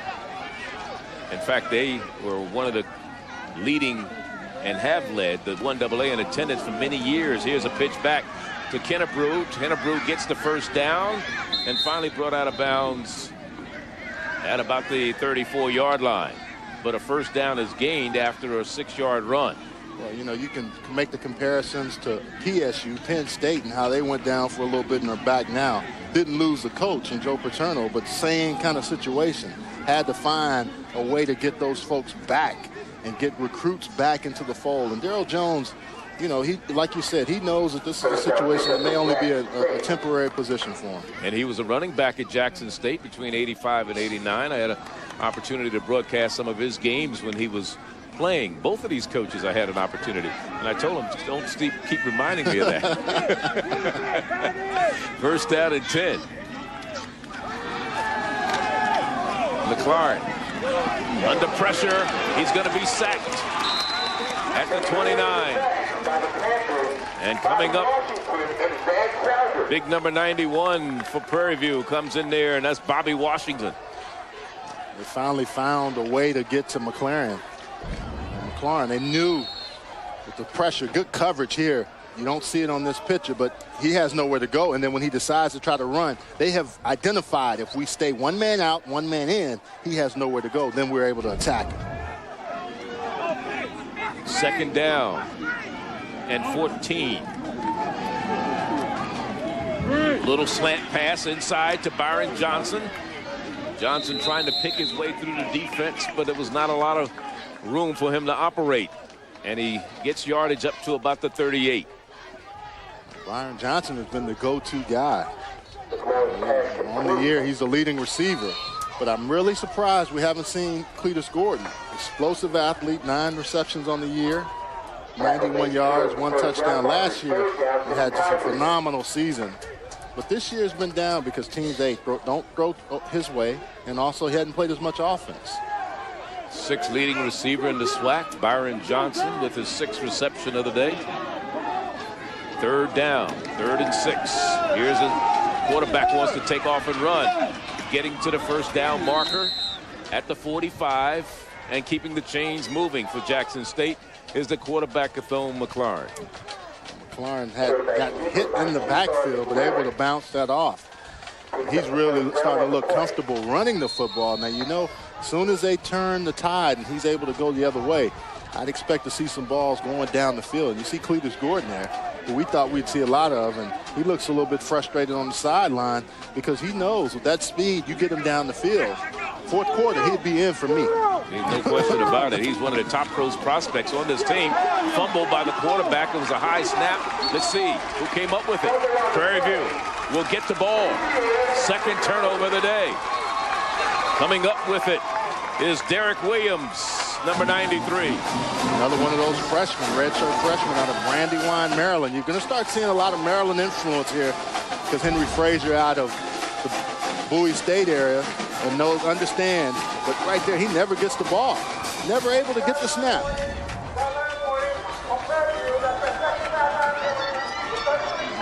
Yeah, it's showing even more apparent in the losses and in the wins. But what they've been able to do, Charlie, is capitalize on those turnovers today. Third possession of the second half. Their first started at their own 38. They had to punt. This last one started at the Jackson State 40. They took it in for 6. Let's see them go. And now they're at the 39 of Jackson State. I would think right now up top because they only have 36 seconds with this win. Take advantage of it, right? Yes. Flag. We're going to get a holding penalty against Prairie View. Michael Hill showing some. Now he's exposing himself there. Yeah, go down. Yeah. Especially when you have 5 white jerseys around you. You have more than your thumb banged up. That's clearly that's going to go against Prairie View holding. And that'll be their 6th penalty of the game. Holding offense, number 78, be 10 yards from the previous spot. Repeat first down. Our center has had a couple of miscues today, hasn't he? Yeah, he has. Bennett Fagan. Well, you know, the problem with it is, whenever you're an offensive lineman, you never get credited for all the good things that you do. Yeah, they say. But when you. But they always know. They know your number and name then. Right. And, once again. Especially when you bring back a long run or something because of holding. So, after the penalty, it'll be first and long. First and 20. Delayed. And here's a draw play. Flag is down again. We're going to get another holding penalty. And that was Fontenot on the run, but that's going to come back also. And they're going to bring it back 10 more yards from the spot of the foul. It'll be first and 30. Well, and I wonder if it's Fagan again. I think it is. I think it is. His offensive line mate is trying, Cleveland College. Holding offense, number 78, be 10-yard penalty. Repeat first down. Well, and this is where, the first time it happens, your mother's a little upset. You can see right there, he's right in the center of your screen. Brings the man down from behind. But Fontenot's going to finish the run. This is what's exciting about him putting that shoulder down. Listen to it. You can even, fans even know that's a good finish. But, Mama the first time says, well, that's my baby. I know he's trying hard. The second time she said, I want to get out there and whoop him. He got to stop that holding. He's hurting the team.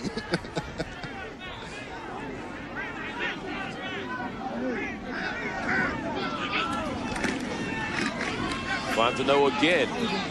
Fontenot gets about 3 yards to the 44. Remember, this drive started at the Jackson State 39-yard line, but a couple of holding penalties moved them all the way back to their own 41, and now they pick up 3 yards, and it'll be second down and 27 as the third quarter comes to an end here in Prairie View, Texas.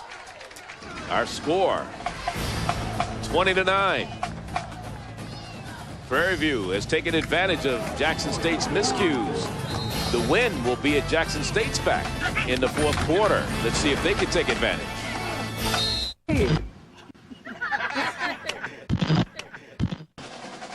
As we start the fourth and final quarter here, an 11-point difference between Prairie View and Jackson State. Prairie View trying to break a drought against the Tigers from Jackson, Mississippi. 28 straight losses to them. There was a period during a 7-year stretch between 91 and 97 in which Prairie View was the talk of national TV. Yeah. They lost 80 straight games.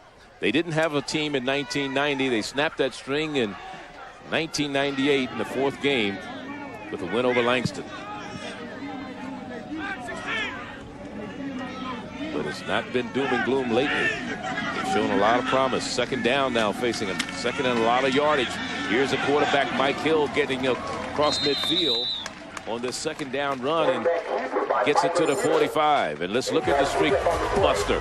This was September 26, 1998 against Langston, in which they won this game 14-12 to snap an 80-game losing streak.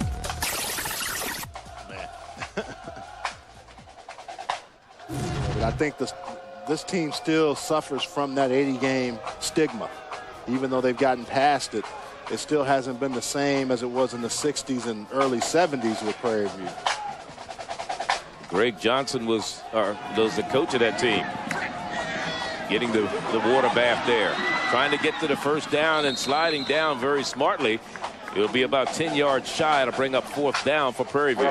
Charlie, I think Prairie View didn't capitalize on the opportunity when they had the win, had those penalties by Bennett Fagan. And let's see how that plays out, because now Jackson State, to me, should go sudden change offense. As soon as they get the ball, they need to be attacking down the field.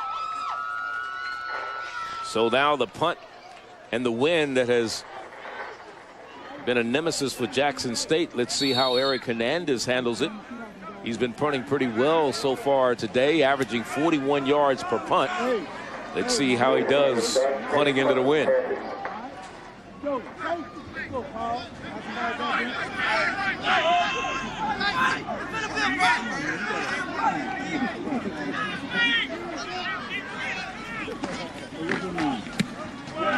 Doesn't do a bad job. It hangs up a little bit. But now's a penalty, a dumb penalty by Prairie View on the return man, and that was Cameron Thibodeau, who laid him out down there.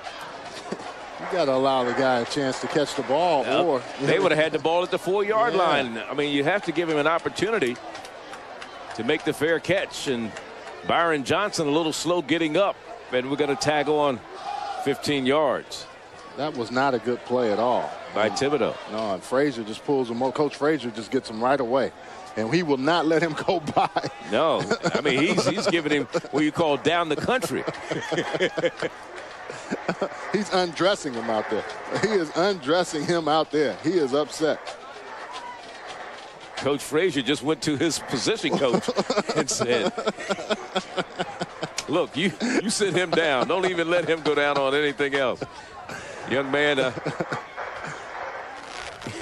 That's a 15-yard penalty. That's a big one. Yeah.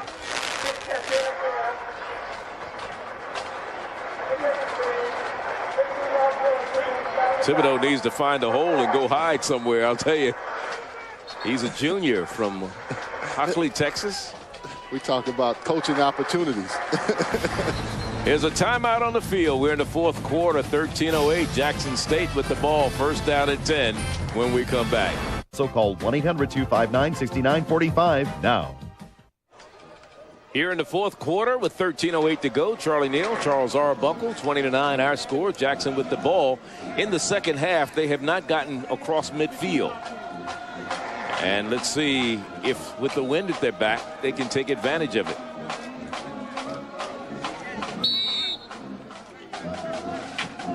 They bring Handy to the near side. Jordan Beard is also on the near side from the shotgun. They let it go. Incomplete. Intended receiver was the tight end, Kenneth Davis. And he was covered very well by Paul Johnson. This looks like the offense has just not gotten any kind of rhythm. Ever since they scored those 9 points, they just haven't been the same offense that we saw in that 1st quarter. Looking so efficient, driving the ball down the field.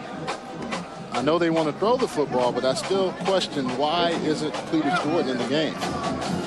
He doesn't have to stay in the game, but have some specific plays where you set him up.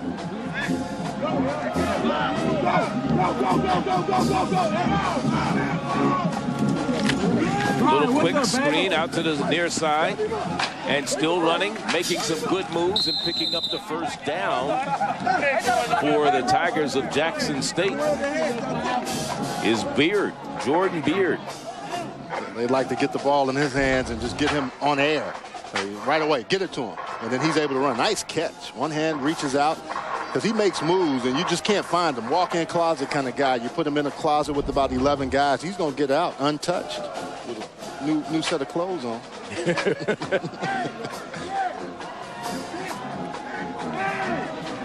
Terrence Matthews is in the lineup now at quarterback, number 12, a junior out of Beaumont, Texas. He transferred in from Hines Junior High, and maybe they'll see if he can get the team moving. And I don't know if it's because McLaurin wasn't getting the job done. We haven't seen Herron come in. But here's a young man that's a junior. He's only been in a few games, only thrown 12 passes all year long. First down and 10. Going to the air once again. He's under pressure. He won't get away from Del Frazier. That's the most unfair position to be in if you're a quarterback or any kind of player. And they know that you're going to throw the football. Defensive linemen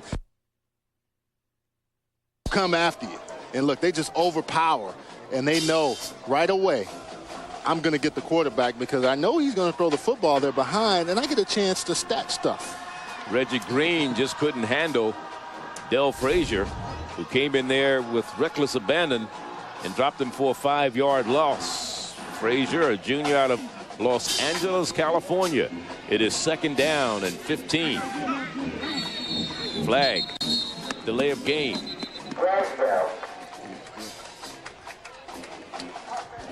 This game had been pretty well played. There had been some penalties, but not as many, and now they're starting to creep back up.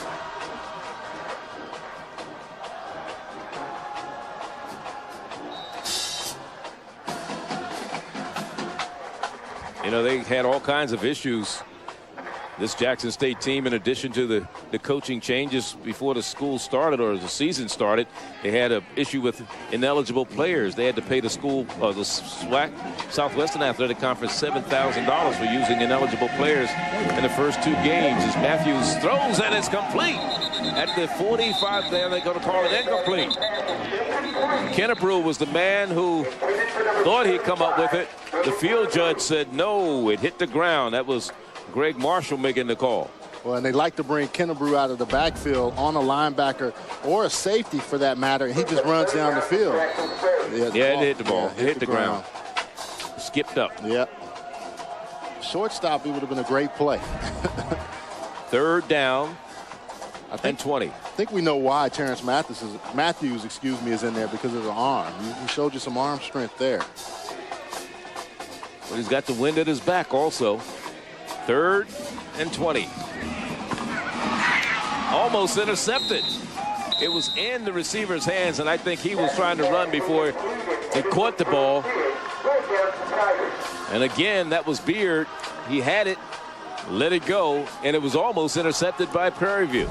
Well, this has been the same thing all year that has plagued Jackson State and their receivers. Matthews has a perfect strike to Beard, and that you couldn't have it in any better place, and he drops it.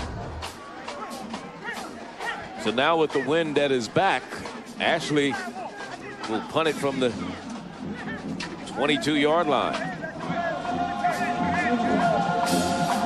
Fourth down.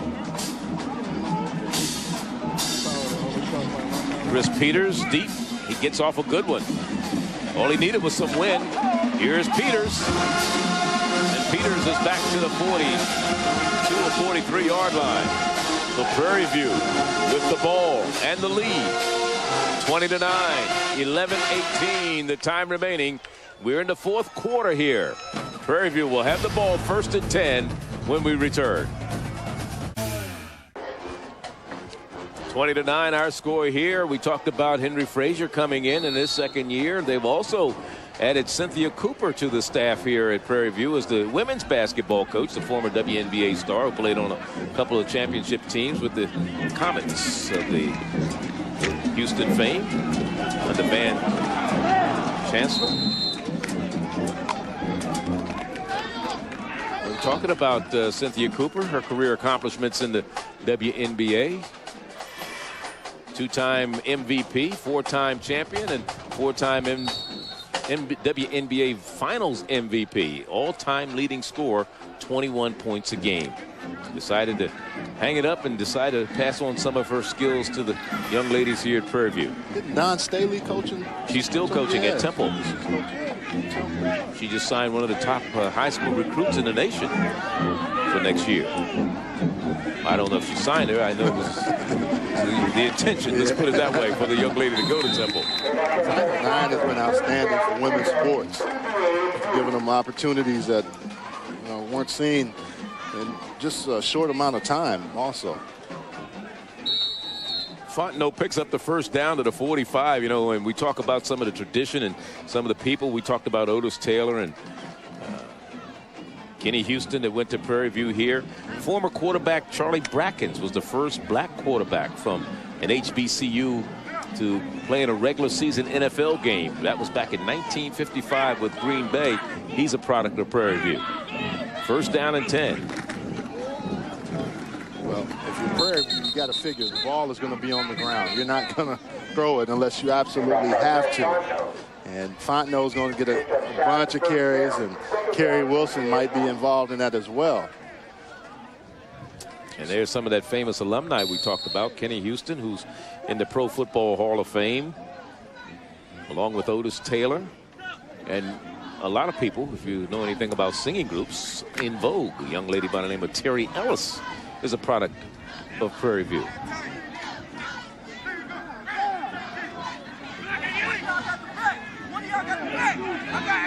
Second down and 9. Going off to the left side with running room and plenty to spare. Prairie View, he's gone over to the next county. That's Revolta. I'm sorry, correction. That's 42. Kellum. Quentin Kellum, a senior. He's from Prairie View, Texas. They'll play another game here next week when they take on Prairie View A&M. That is Prairie View, I should say Alabama A&M. They will take on Alabama A&M here, and then they'll close out the season at Reliance Stadium when they play Texas Southern. You can watch it right here next week. Prairie View A&M, Alabama A&M on the U. Day after Thanksgiving, they'll take Texas Southern at Reliance Stadium. Here's Kellum once again going forward and moving the pile and the chains also. 9:12 remaining. Well, Charlie, you look at this Prairie View program and you can see that clearly. I think the one thing that helps them also too is being close to a city like Houston. Even though they're 30-40 minutes outside of Houston, you can see the comparison and understand that players can get there and then drive on out here and have an opportunity to play and play in a very good conference. The SWAC is just, you know, the level of play is just outstanding, and have a chance to compete every week. Here's the pitch back to the right side.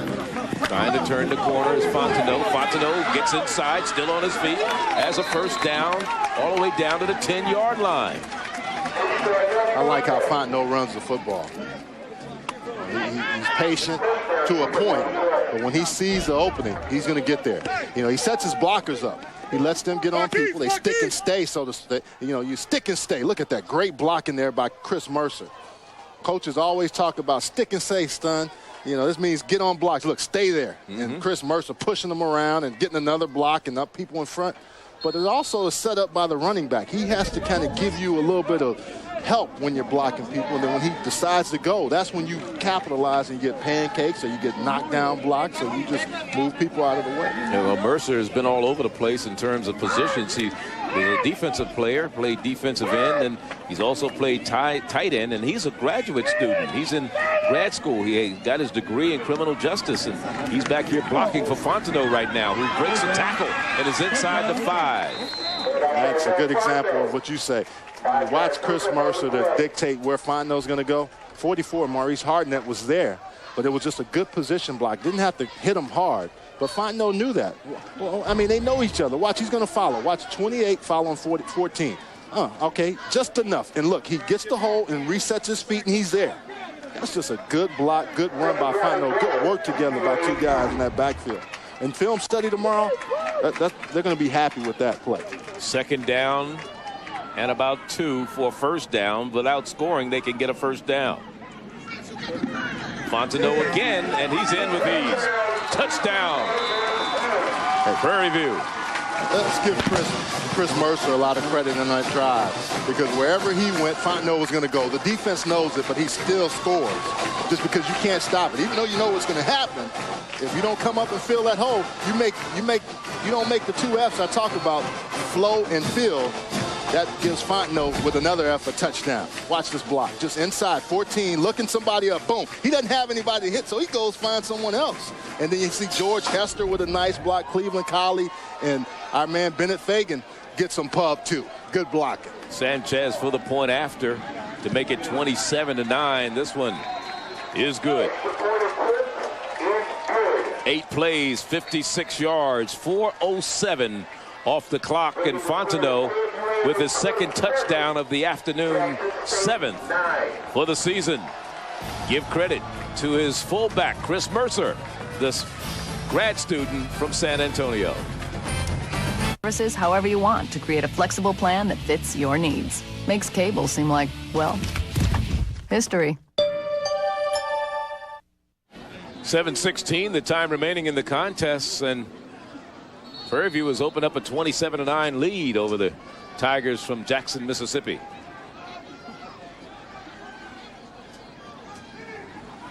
Let's see if Mr. Touchback can do it again. This one is held up in the wind and fielded at the 10-yard line and up the gut. And on the return out to the 35-yard line, a 25-yard return for Jackson State's Carlton Brown. Well, football is normally won with physical football play, and Prairie View does a very good job of that today. Big hits galore. Get the pads popping, but also just making sure that there's a nice block again by Kamika Andrews, but just all over the field and not allowing Jackson State, since they got that 9-0 lead, 27 unanswered points by Prairie View. A lot of it comes on what Coach Henry Frazier talked about. I'm going to do it my way. And he's doing it his way.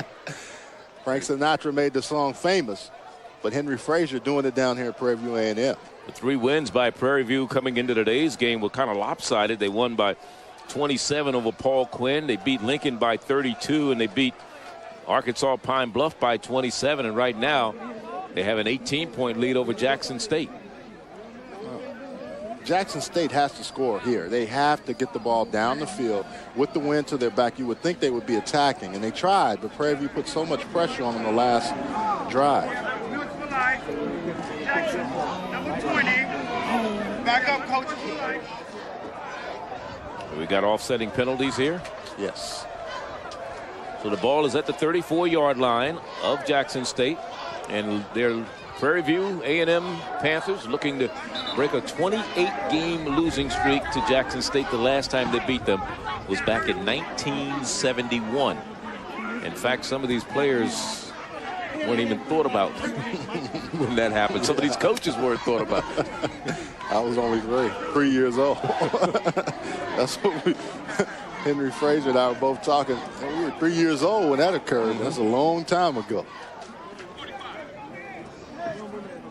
Lawson Turner, our referee today, explaining things to Coach Henry Frazier. 17 penalties between the two teams, 11 against Prairie View for 113 yards. That's something you're very proud of, but they've been able to overcome. You know, talking about penalties, they came in averaging 78 yards in penalties a game, which is the 4th most penalties in the Southwestern Athletic Conference, a conference known for the officials liking to throw the flag. That is true, Charlie. But the one thing I think he said, too, I don't mind my players making physical mistakes and getting penalties that way where they're really flying to the football. First down and 10. Jackson State down by 18.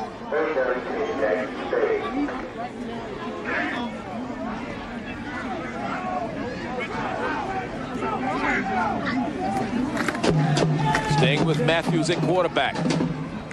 This one is caught across midfield down to the 46-yard line. And coming up with the catch is Jamar Johnson. That was good for 19 yards.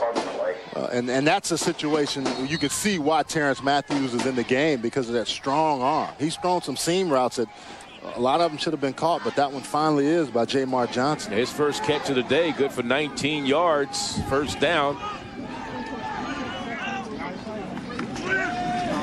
Pass again out in the flat. This one is dropped. This time, Jamar Johnson again, the intended receiver. And that's the thing that's probably the most disheartening thing for your coaching staff and your offensive coordinator, Ed Rigby, is that, you got wide open receivers that won't hold on to the ball. Well, they've been complaining all year about them running the football too much, but every time they get a chance, they drop the football. Maybe James Bell has something. He knew something they didn't know. It is second down and 10. Pressure on the quarterback. The pass is complete. The quarterback is hammered, but they get the pass off. Bobby Washington really leveled the quarterback, Terrence Matthews, but Byron Johnson gets the completion, and they move the chains once again. Or it's very close to a first down. Let's see where they mark it.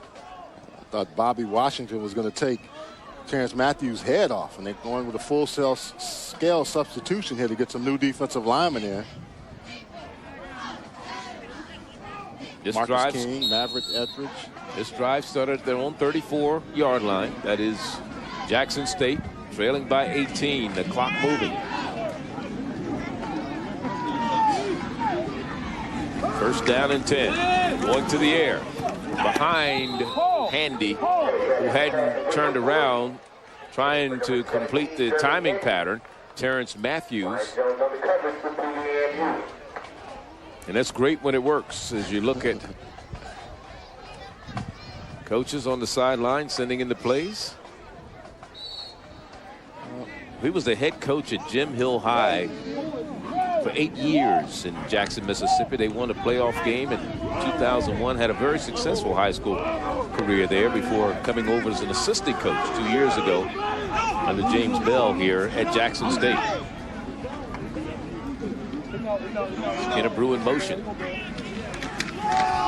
And here's a little draw play. They tried Rogers trying to go to the right side, and the defense didn't fall for it. Well, they were there. Oh, Chandre Ward. Efren Edwards. I mean, you name them. They were all coming on that one. They sniffed that one out pretty quickly. But you have to with Orlandis Rogers. And once again, I think you're just taking way too much time if you're Jackson State. You got to get going.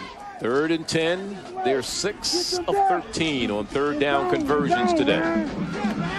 There you go, right there. Sacked. That's the third sack of the day of the Jackson State's quarterbacks. And they came into the game as the most sacked team in the SWAC with Mississippi Valley. And as far as defense is concerned, Prairie View came in with 19 sacks, along with 7 interceptions. And they have an INT and 3 sacks today. Yeah. Well, and it clearly shows you that the way they practice now is the way they play. It's translated to success. And I think the one thing Prairie View worried about in talking to them yesterday is that would they be able to do what they did last week? On that long bus ride back, they were happy and ecstatic, but the first day of practice, they didn't look as well. And now they have come back and been able to duplicate it 2 weeks in a row if they keep this lead. They're going for it on fourth down, and it's a great catch by Handy. And he keeps the drive alive. They were 0 for 1 on fourth down conversions before that one.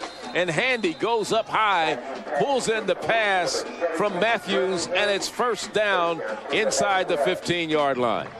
Well, I think Handy is down after making that catch. Yeah, he's not going to be down long. He feels all right. He's up. So just dust me off. I'm ready to go again. Dust it off your shoulders, huh? Good catch right here. Good throw. I mean, that's in quadruple coverage. But Terrence Matthews, he's making a name for himself today. Coming in. Now, a nice pass. The defense is right there, but he's just able to reach up.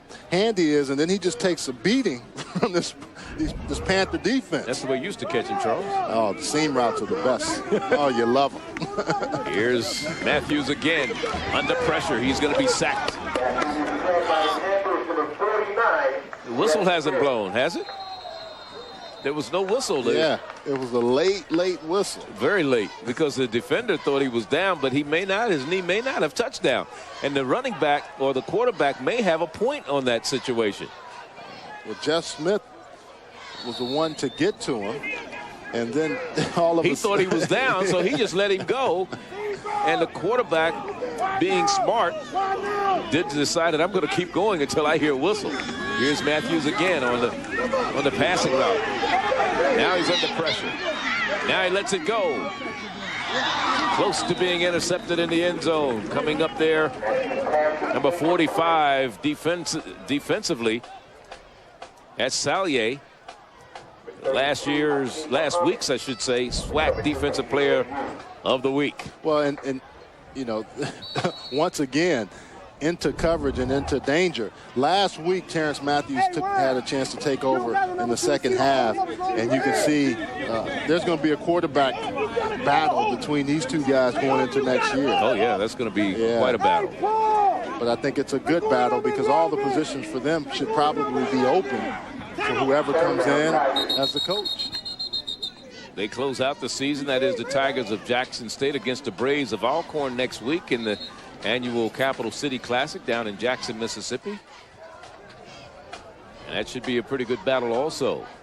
When you look at where Alcorn, they struggled a little bit also this year, as did Jackson State. But don't forget, Sunday afternoon, 2 of the top college hockey programs in the country face off on ESPNU. It's the Eagles of Boston College taking on the Catamounts of Vermont. It's college hockey on ESPNU Sunday at 3 Eastern. For more information, log on to ESPN.com. When you look at the SWAC standings and you look at Alcorn State, you know, they're 4-2 in conference play, 5-3 overall.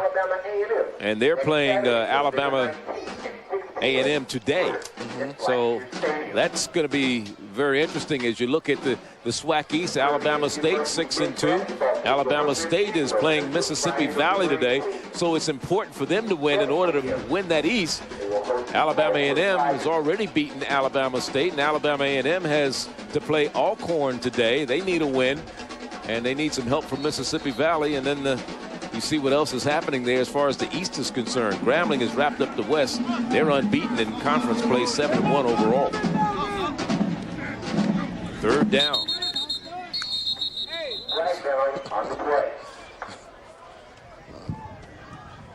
Getting quite a few now. I think to be an official in the SWAC, you have to figure out how many flags you can throw. If you don't throw a flag, you're not in the game. Well, and I think the players sometimes help you too because they're not doing what they need to do. It is 3rd down and 15. You know, a lot of that is a lack of focus too. You look at Jackson State, the penalties that are starting to mount against them, just not doing the small things. It's just the very little things that tend to be the things that really hurt you in the end. They aren't the big ones, it's the small things. Matthews under pressure, decides he's going to run it a little bit, takes off, and is knocked out of bounds. And there's a flag back here. It's probably going to be holding. Looks like Reginald Green. He picks it up. Picks Anybody it up touches it. He even went over and picked it up. He's going to give it back to the referee. You got me. But the flag is kind of sacred. You can't touch it. You know, officials get upset. They have a certain thing they, you know. I was going to say, you know, he may get another one just for GP. Previous spot. Repeat 3rd down. He didn't even call his number. No. But yeah, Reginald went over there to pick it up.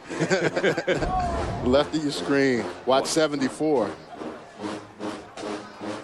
Actually, the 72. That's who it was. Yeah. Stinson, the left tackle. But I guess Reggie Green was going to go help his buddy out. Yeah, he said, let me pick this up. Maybe, maybe they didn't see that. Yeah. What happened was.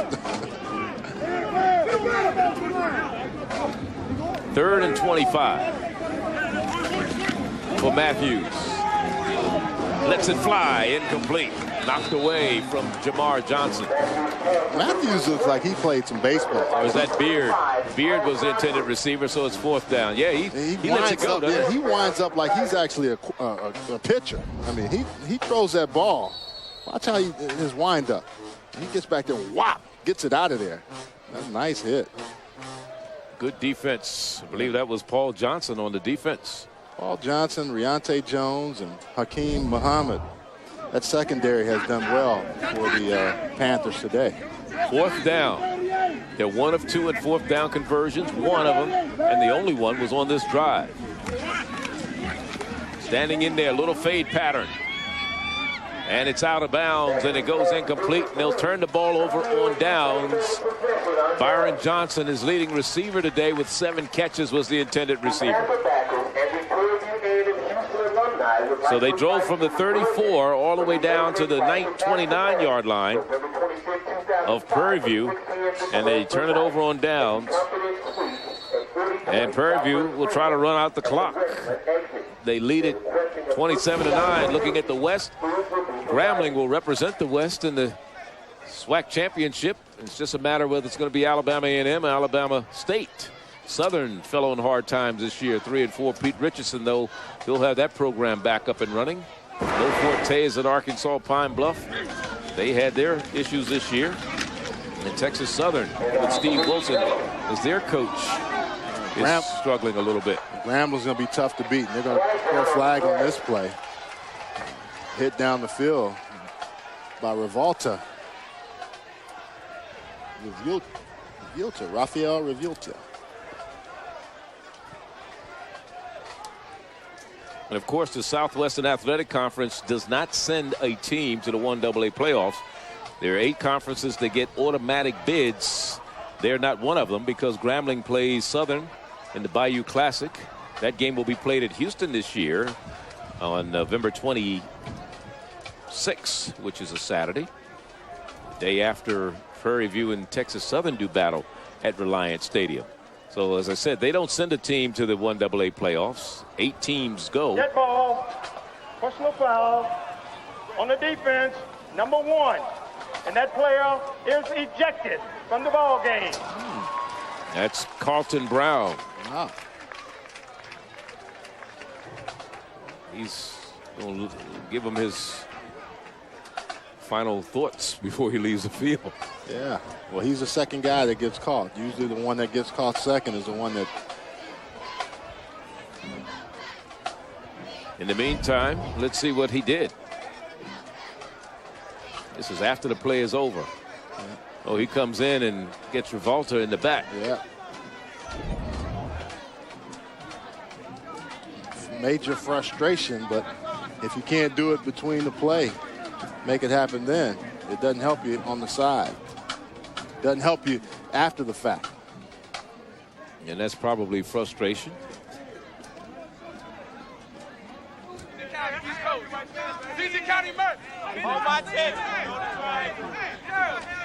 It's been a long time since players from Prairie View have been able to smile on the sideline. Talk about mugging for the camera. The whole team's over mugging for the cameraman. They wouldn't know if they scored a touchdown now. Well, gotta be careful because, you know, Coach Frazier's going to look over there and mark everybody who's trying to mug for the camera. And now the quarterback, Hill, is sacked. Prairie View trying to get over the 500 mark. They're 2 wins away from that. And it'll be the first time since 1976 that that's happened. They have Alabama A&M, not an easy game, a week from today, right here on the U. Charles, you'll be back for that one. Yeah. And then November 25th, a Friday night in Reliant Stadium in Houston. They'll close out their season against Texas Southern. So they're hoping to go 6-5 on the season.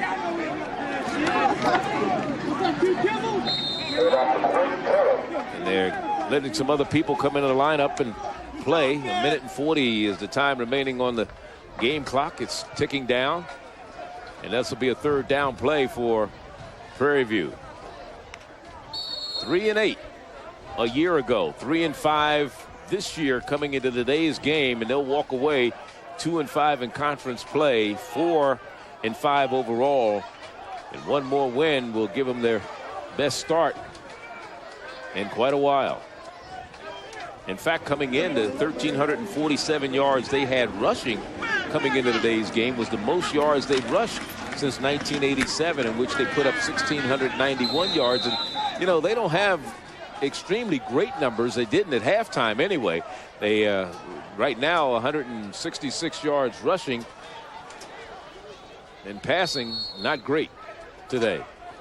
But getting it done when you have an opportunity, finding ways to win the ball game when it counts. And a smile on Coach Frazier's face as he talks to his quarterback Mike Hill as they bring up a 4th down punting situation. You know, he can laugh and joke with these guys, but he also is very stern and hard when he has to be. But they have reason to smile right now. Fair catch being called for and made by Mr. Jones rather, or Johnson rather, Byron Johnson. The last time that Prairie View had SWAC back-to-back wins was 1967. They beat Prairie View. I should say they beat Mississippi Valley 14-13, and they beat Alcorn 46-21. And the first time they've beaten Jackson State since 1971. So a lot of firsts here today for the Panthers of Prairie View. We want to say congratulations to Coach Frazier. Boy, he's excited down there on that sideline. He's getting ready to get doused with water. Yeah, he's trying to move. Yeah, well, those guys already have identified him. They're moving in. The big linemen always. Oh, yeah, here they come. Moving in. First down and 10 for Jackson State. This pass goes incomplete. Yeah, they try to and he's looking at him. He said, don't y'all come down here with that stuff. He called them out from a distance. Now they're no. I don't want no water. Now they're sneaking over. And see, the other linemen are trying to stand in front. Right. You see, they're trying to make sure he's hidden where they can't see what was happening. 16 seconds, the time remaining in this one. All you have to do is look for Big George Hester at 6'8", 350 and hide behind him, and that's what they were trying to do. And they just hand it off to end the agony. He's out in the field, Coach Frazier. And the final score here, 27-9. They didn't get him. Well, they got their offensive line coach. Henry Frazier, a smart coach. He gets all the way across the field and gets away from the dousing. Your thoughts and what Prairie View is being able to build here? Well, it's amazing in this shorter period of time since Henry Frazier has come on board that they've established a presence. They're physical, and I think that's where you can start. You can start building from there, and they have youth. So you can't, those two things give you an advantage right away. And I think if you look at that, when we say elevator going up, that's why they're going up. Jackson State, on the other hand, going down, but I think only temporarily because they have too much tradition and too much talent in that area to stay there. All right, once again, our final score, 27-9, Prairie View. The first win over Jackson State since 1971. For Charles Arbuckle and all of us here at ESPNU, Charlie Neal saying so long from Prairie View. This has been a presentation of ESPNU, the worldwide leader in sports. Coming up next, it's SWAC Women's Volleyball Championship.